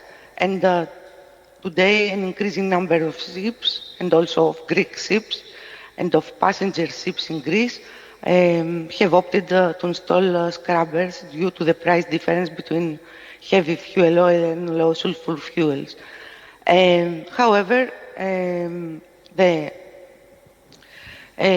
scrubber water that is discharged into the marine environment causes several environmental effects, like eutrophication, because NOx that are not emitted to the atmosphere now, but are reacting with water. They are transformed to nitrate, and this can drive to the eutrophication phenomena, especially in the coastal areas. In addition, the SOx and NOx, sulfur and nitrogen oxides, are converted to acids, and also the carbon dioxide that is also part of the exhaust gases is converted to an acid. So we have also an acceleration of the acidification phenomenon in the areas that are affected by the discharges of scrubbers. I said in the beginning of my presentations that I will share with you some results of the eMERGE project, that the full title is Evaluation, Control and Mitigation of the Environmental Impacts of Shipping Emissions. It was a very large consortium, as you can see in this slide, and this project was ended today, the 31st of May. It was the last day of our consortium. And I will present you some results from our work in the Laboratory of Physical and Chemical Oceanography of the Department of Marine Sciences of the University of the Aegean. In the frame of this project, we had the opportunity to develop some modeling work, and this work was applied at the Saranikos Gulf that hosts the larger port of Greece, and I think of the Eastern Mediterranean Piraeus. And we used as forcing of our model different pollution sources, land-based pollution sources, like wastewater treatment plants, rivers, industrial activities. Also, we take into account pollutant fluxes from shipping discharged directly to the sea surface, and these were the output of steam model. You see here on in this figure that shows the surface distribution of the benzoate pyrene, a polycyclic aromatic hydrocarbon that exhibits high loads along the shipping lane in Saranikos Gulf. We also used atmospheric deposition fluxes from a Xylem model. And for open boundaries, we used the Copernicus Marine Service, the results of the ROMS model we are running in our lab, and literature data. And we developed the biochemical model in order to produce fields of some pollutants, like the trace elements you see here, and 2 PAHs, 2 polycyclic aromatic hydrocarbons. We ran the model for the baseline year that was 2018, and for 2 future scenarios. A scenario for 2050, when high scrubber use is projected, and another scenario again for 2050, when alternative fuels will be used. Here on the right side of the slide, you see some examples for cadmium, and you see for the year 2018 how much was the percentage, the percent contribution of shipping in our Gulf. And in the figure below, you see the benzoate surface concentration taking into account in our modeling approach only the scrubber, the loadings from the scrubbers of the ships. Here are also other results for another also heavy metal, lead, and also for another polycyclic aromatic hydrocarbon, fluorantane. But the interesting is not here, is on the next slide, where I will present you the results from these 2 different scenarios I mentioned before. We examined 8 different scenarios, but the scenario that is related to the decarbonization of the maritime industry is scenario 8 that assumes a high development in ship traffic, measures in place to reach IMO goal of 50% reduction of greenhouse gases, takes into account a low use of open loop scrubbers and of selective catalytic reduction, high use of LNG and methanol as alternative fuels to the HFO was taken into account. And we see regarding the eutrophication effect that it was a goal to see how the scrubbers influence our area, but okay, I'm focusing only on scenario 8.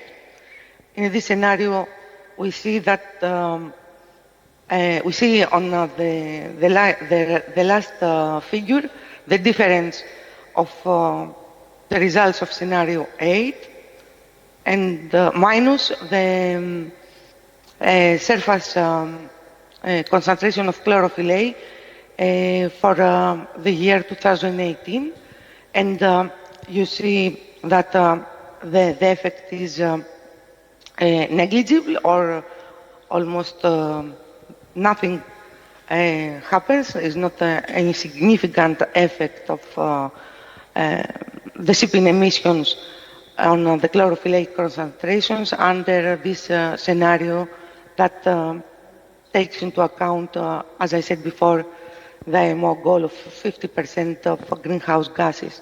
And also you have to focus in the first column of these figures, when again we see that... I think, though, Professor, if I may interrupt you, I would like to say that actually today, as you said, the project finished and you have a very interesting full publication that came out, from what I understand, from Emerge projects. Actually, a friend of mine shared it with me, and I think all of these results are there, if I'm not mistaken. Where? In the Emerge report, one of your reports that actually yes, a friend of mine yes. actually sent it to me today completely by accident. But I think I will need to interrupt you here in the interest of time because we're more than an hour late. Do you have any concluding remarks that you would like to share? No, I'll stop here, but I would like to underline that, okay, under scenario 8, we have also additional benefits for the marine environment regarding to the pressure that shipping exerts to the marine environment. As you see here, the concentration of cadmium will decrease in 2015, and also the concentration of benzoylpyrene will have also the same decrease. I was not aware that you have any collaboration with colleagues from the eMERGE project. Yeah. That's why I selected to present this. Yes, thank you very much. And actually, this is one of the projects I'm working with Professor Koundouri and Stelios Prokopiou, who is in the audience from Chrysalis Lib, which is a clean tech accelerator in Cyprus. We try to, when we're speaking with researchers, to understand, to teach them the complexity of how do you solve a problem, because it's not just my technology is better than the existing technology or other technologies out there, but you have to consider the financing, the timing, other implications to the ecosystem, to the oceans. So it's not my technology is better. Yes, your technology might be better because it saves money, but did you consider everything else, the business side, the environmental side? And with that, I would like to thank all the speakers. And I guess I will pass on the floor to Phoebe for the next session. So thank you again for being with us. Thank you very much. I am very happy that you referred to our joint work and the MENA Accelerator for Shipping, that we call it, because at the moment we are incubating and accelerating a big number of startups, and we are welcoming any interested parties in that. On the website you can find all the information. I am very happy to introduce next our keynote speaker, Mr. Panos Zachariadis, Technical Director of Atlantic Bulk Carriers Management Limited, who will be speaking about IMO regulation and challenges. Thank you, Panos. Thank you very much. Good afternoon. Thank you for the invitation and this opportunity to address the workshop.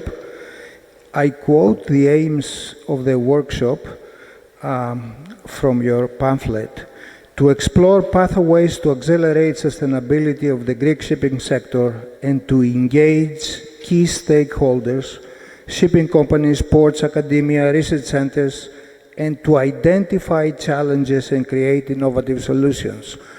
So, in the stakeholders, I would add the regulators, because sometimes they seem to live in a parallel universe, and they need to come on board. And I intend to provide some challenges for you.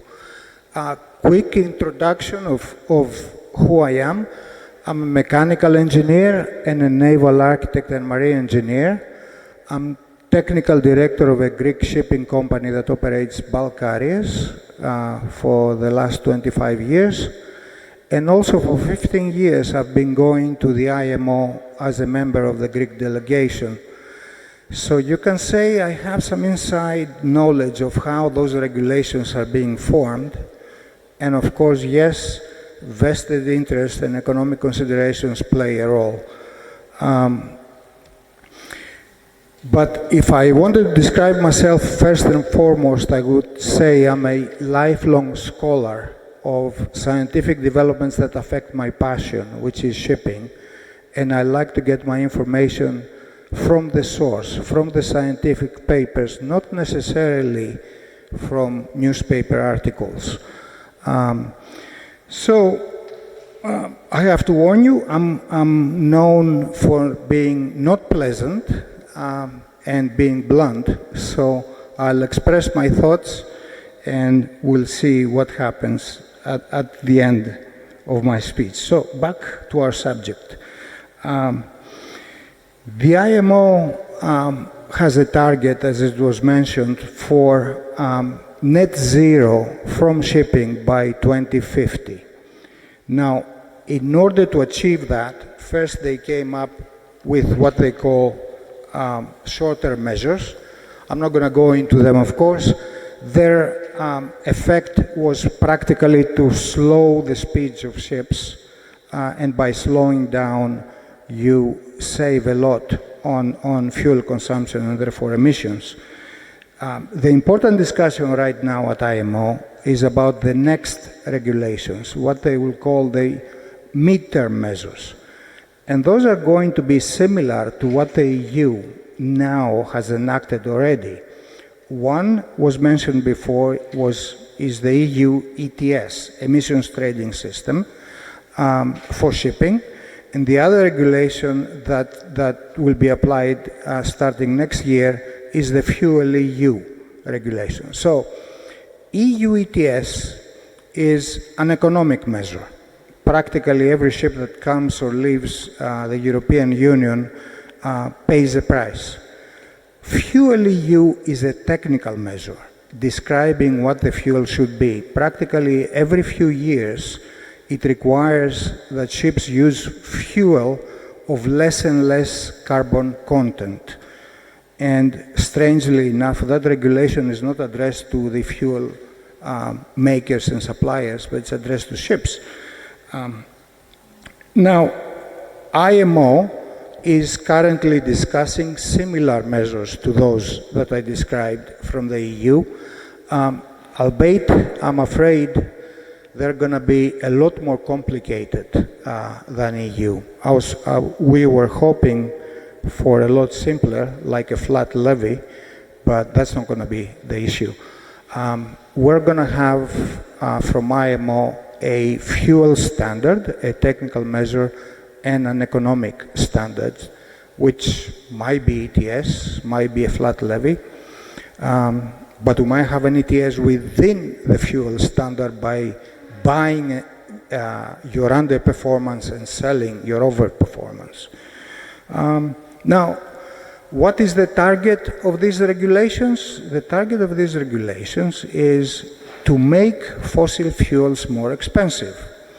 By doing that, you bridge the cost gap between current fossil fuels and the so-called green fuels that are coming up. The cost, of course, gap is huge right now.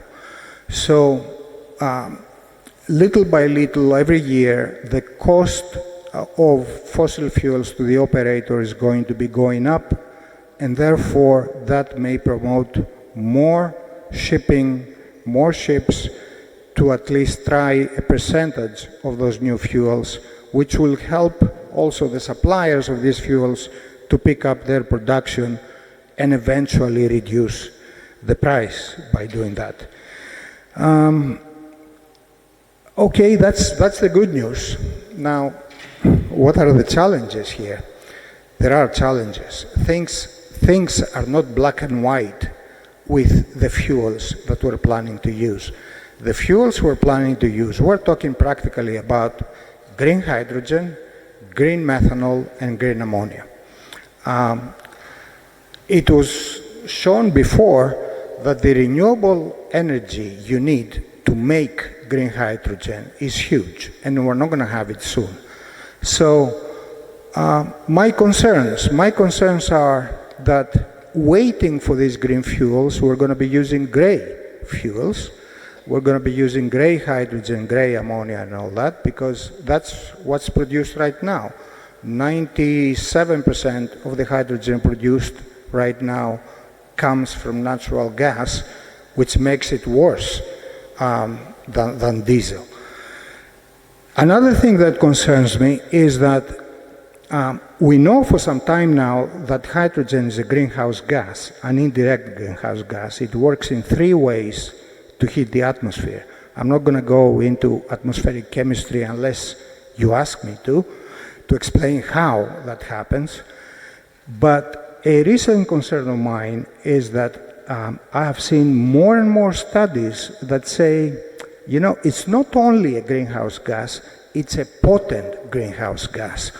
We know natural gas is, in 20 years' time, is 86 times worse than CO2.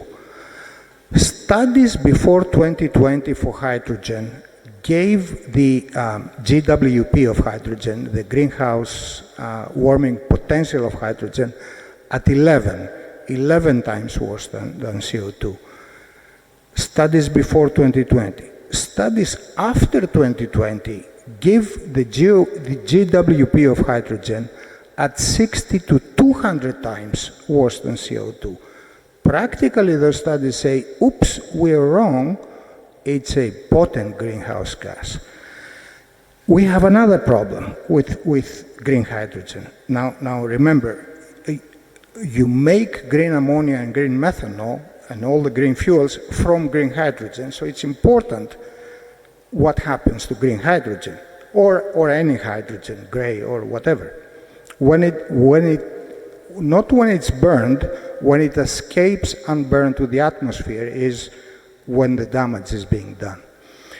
So we have another complication with hydrogen. The complication is it is the smallest molecule in the universe.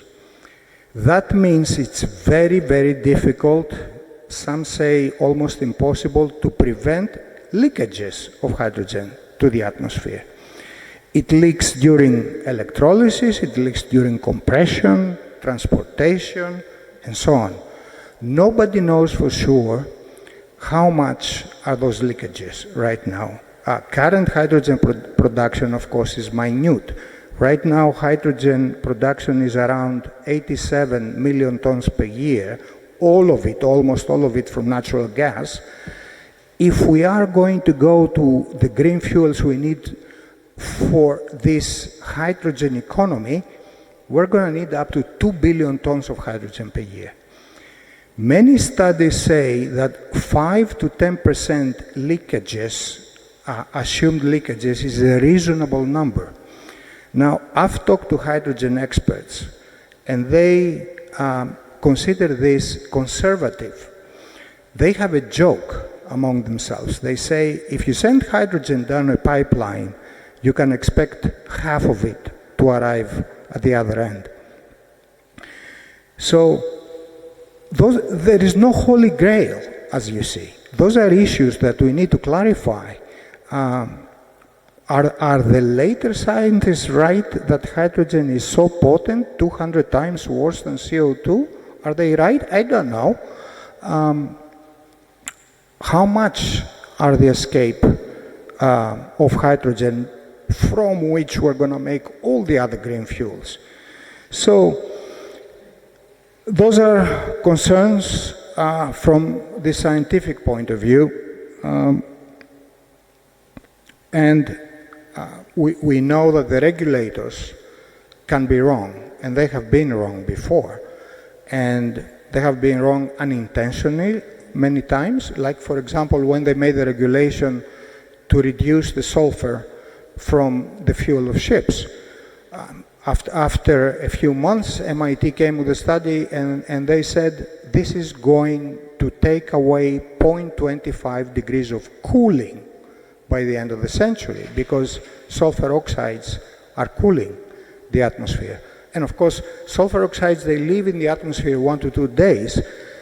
They are a big health issue when they're emitted near land. It's not good to breathe them. But in the middle of the ocean, they have the beneficial cooling effect, and they don't hurt anybody.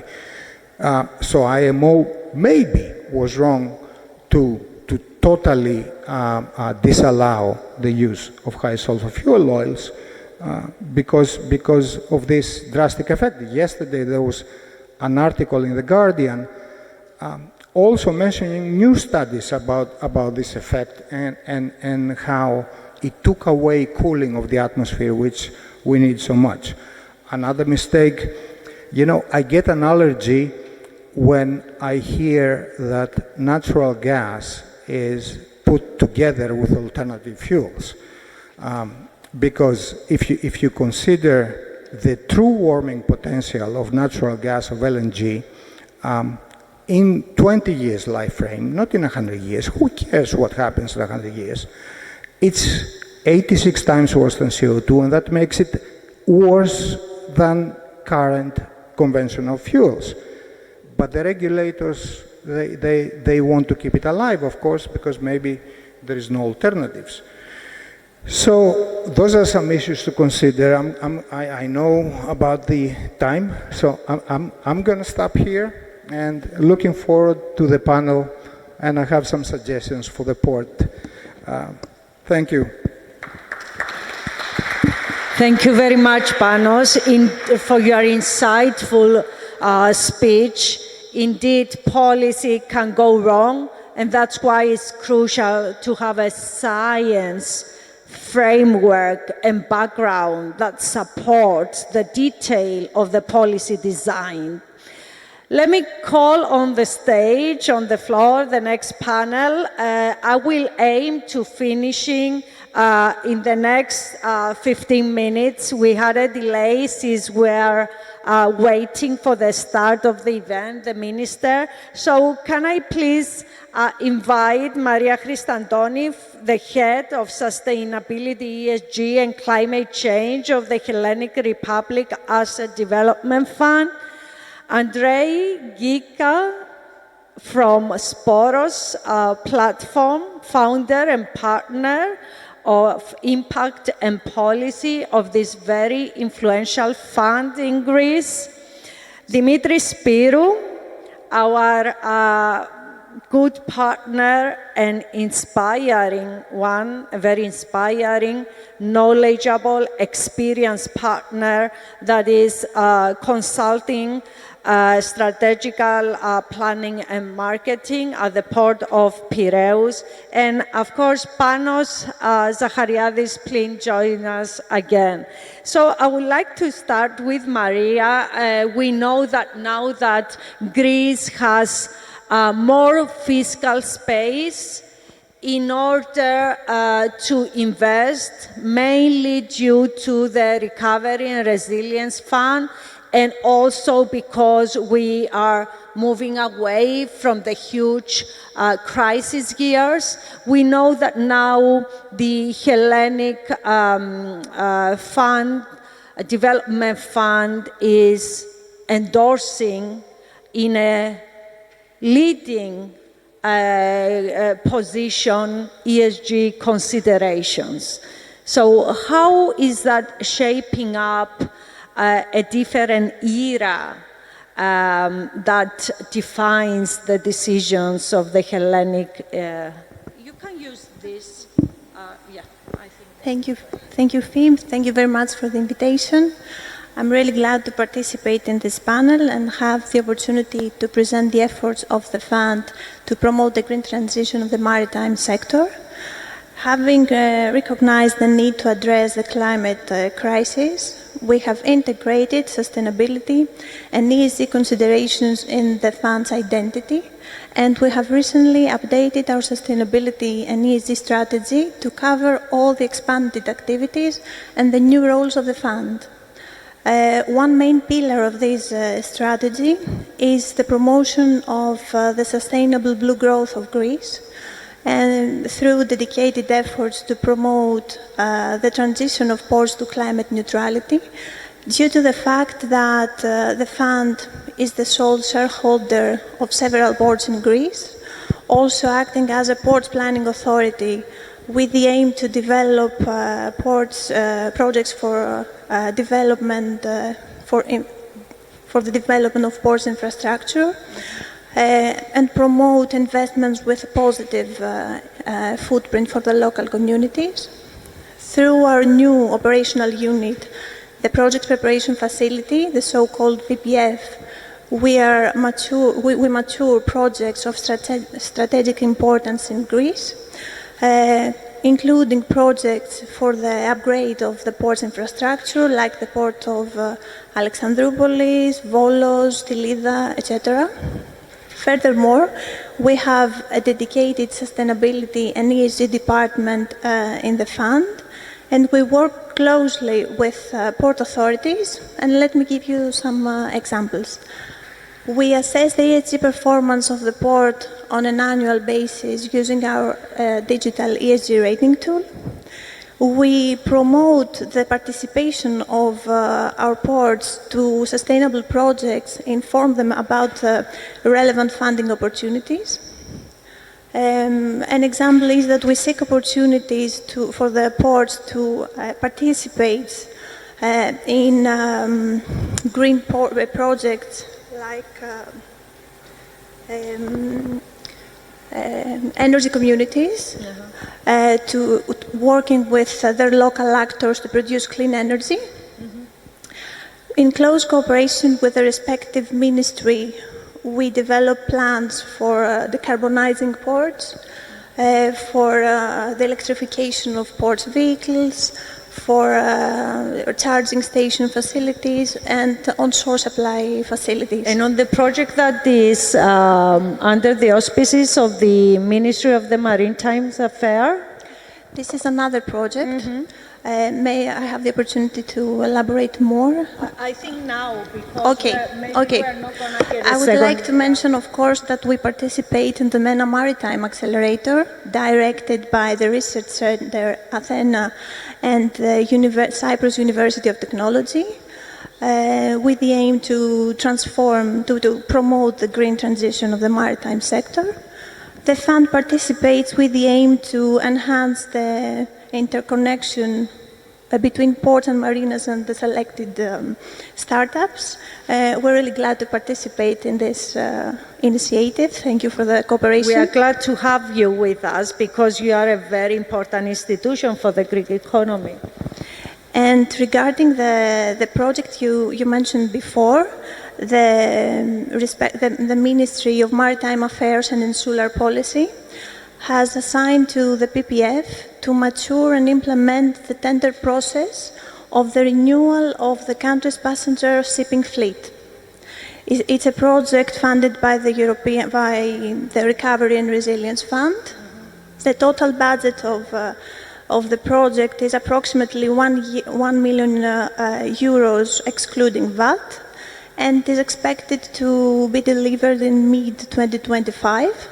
It includes the preparation of a detailed study along with a strategy and the development of a financing mechanism to support the gradual upgrade of the country's passenger shipping fleet to minimize its carbon footprint. It's a really critical... Yes, and the minister referred to it at his introductory speech. He said, this is one of the Greek commitments announced at the UN Ocean Conference that took place a couple of weeks ago in Athens. Andrei, how is the Sporos Fund and the Sporos platform expecting, aspiring to impact the circular economy transition in the country and also in the shipping sector? Thank you very much for that question, and thank you also for the invitation. So we are also from a fund, although much smaller scale. We were the first fund to answer to the Greek capital call of the Hellenic Development Bank of Investments, and we are now the first impact investing fund in Greece, an Article 9 impact investing fund in Greece, choosing circular economy as our taxonomy objective. The way we try to contribute to the green transition as much as possible is to show really the opportunity that the green transition can represent, right? So even though maybe our size and our scope are just a drop in the ocean in terms of what a sector like shipping would need, in times like these where rapid innovation is necessary, and here it really stuck with me what Professor Sachs said, we need solutions and we need them now. It's important to also not lose sight of what is happening at a very granular level on the ground, right?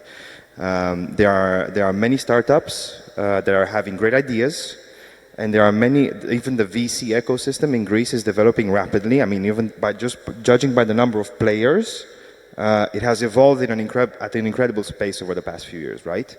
So I think it's fundamental for a sector like shipping, which traditionally has a design logic that is based on tried, tested, and true, to look at what kind of innovation can pop up from the smaller scale and to partner with VCs. Because even if somebody has a good idea, the pooling effect of funds should never be underestimated. Because if somebody has a great idea that could massively impact the shipping sector, it might never materialize unless those people see a pathway for them, right? And this is what funds can provide, even for a sector like shipping. Because when somebody has an idea to go from ideation to the point where they might be acquired through an M&A operation by a shipping company, there's a mountain in between, right? Because you need ideation, team formation, business plan, technical proof of concept, business proof of concept, burning cash, making break even, and then maybe you're ready to actively contribute to a sector like shipping, right? So it's important to make collaborations transversely and horizontally in ways that maybe were not natural before, in order to ensure that in a country like Greece, especially where the shipping sector is so predominant, to have these ideas come forward and make the type of impact and solve some of the problems that you were mentioning in your speech before, right? In order to go away from problems that exist today, we need to think in a new way tomorrow. And the best way to do that is through collaboration.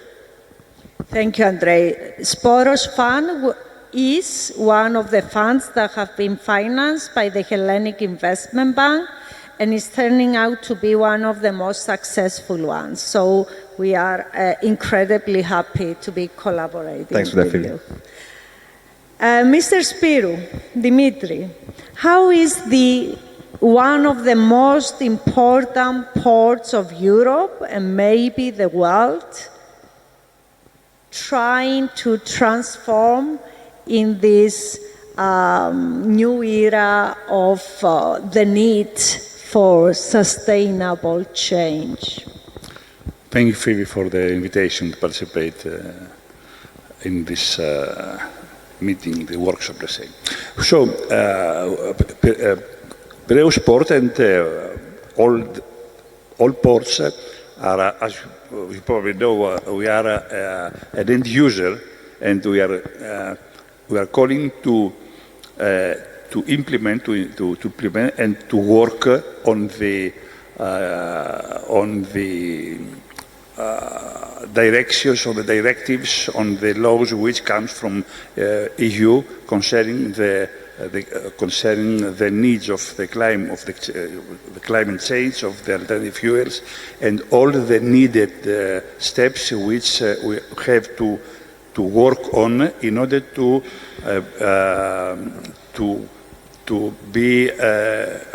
have a compatibility, let's say, with the Fit for 55 initiative. Piraeus Port Authority really work on several directions, not only on the use of alternative fuels, but also in monitoring its environmental, let's say, behavior in the area and in the sea, but especially for the use of alternative fuels and electricity, we have done a very, very good work up to now, and I speak for the outputs which already have in our hands, which concern the use of electricity in the port, and especially in the ferry area of the Piraeus port and the cruise area of our port. But and we are really ready in order to start working on the implementation of these studies, on these outputs. But at this point, I have to declare the obstacles which we face on this direction. The studies, okay, are good. We worked well, but without funding, no infrastructure is going to be implemented. The infrastructure of this direction, I mean the cold iron infrastructure for the port is not a beneficial investment. it is for sure that we have to be funded on that.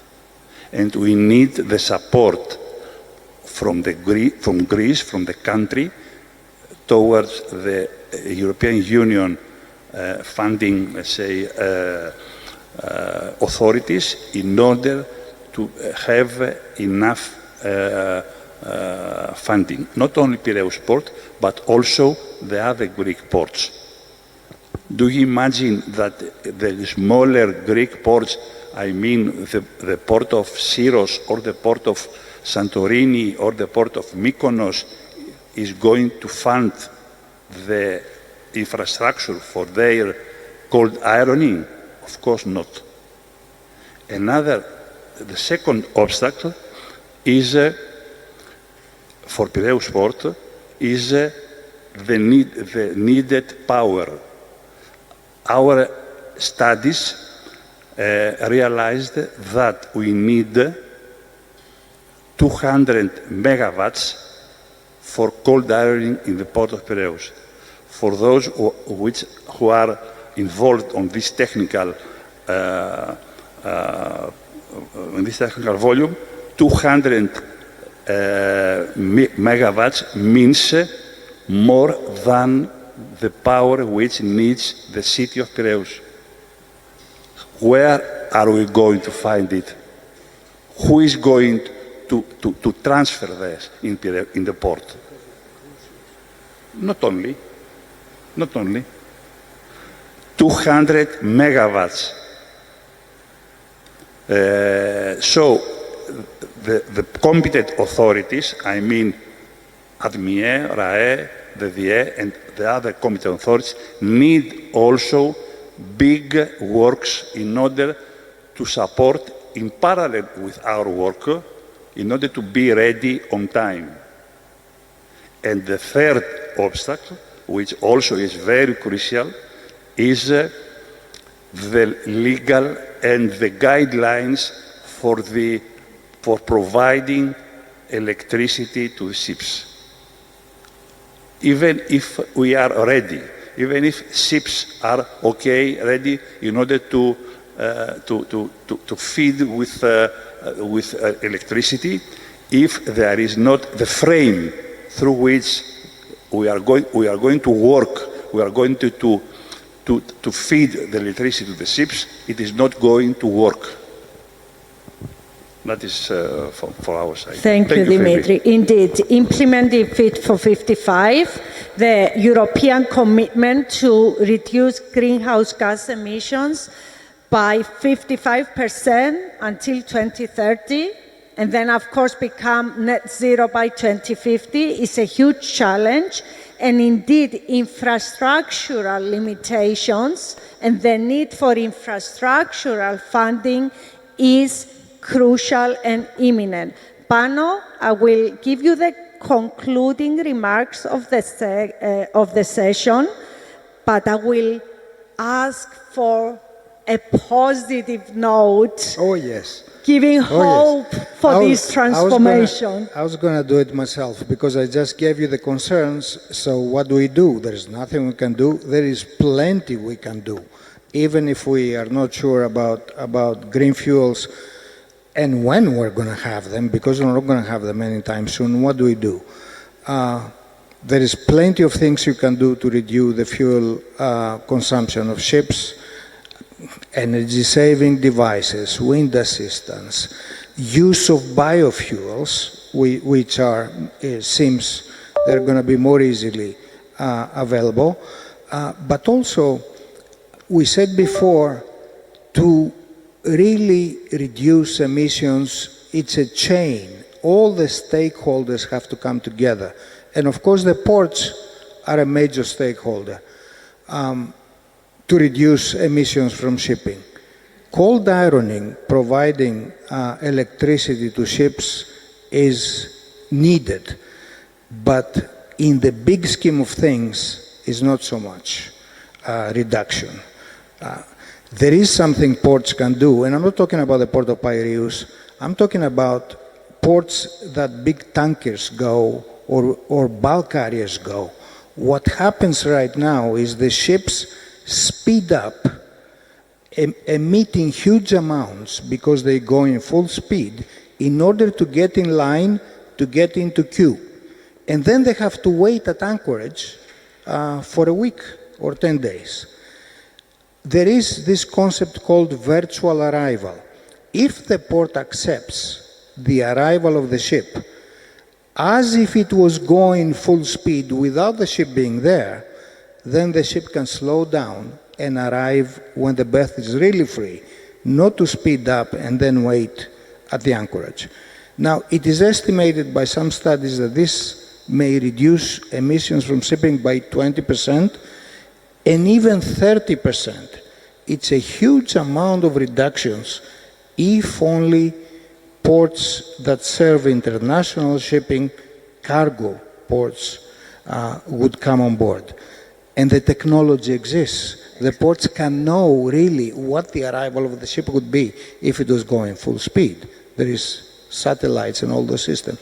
So that's the positive note. If really stakeholders come together, we can do great things. Thank you so much, Panos. In closing, and don't move away, just to close quickly, we have the technology, most of the technology we need, we have. We have the money, both public and private, and we need to be clever in putting public-private partnerships together in order to finance the transition. We also have the policy framework. Question, do we have the capacity?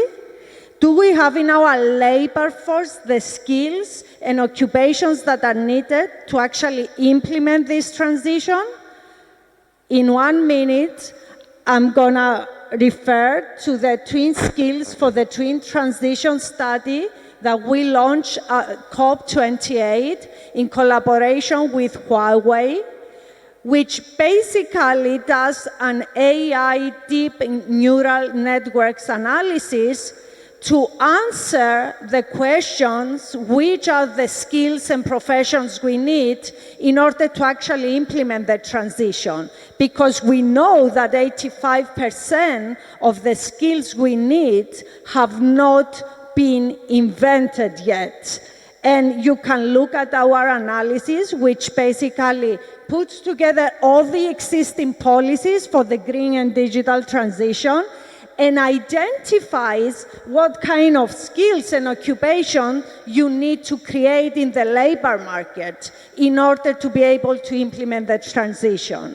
We have detailed all the skills and all the occupations, and not only for the green and digital transition, but in the next COP, we will also launch the report on the green and digital transition in the shipping sector, which once again identifies the skills and professions that we need to create in order to facilitate the shipping sector to engage with this transition. And this basically means that although we have the technology, we have the policy framework, which is elaborate and complicated, both within the European Union, but also across the globe in the shipping sector with IMO. We have also the finance, it's there, it's in the capital markets and in the multilateral world. We need to seriously invest in revising our university curricula and our vocational training in order to really create the skills that we need to implement the transition. We need to engage in this transition the labor market, because otherwise you can do nothing. Thank you very much for your patience. There is wine and a bit of finger food, quite some finger food in the auditorium next door. Thank you very much. Thank you everybody for your collaboration.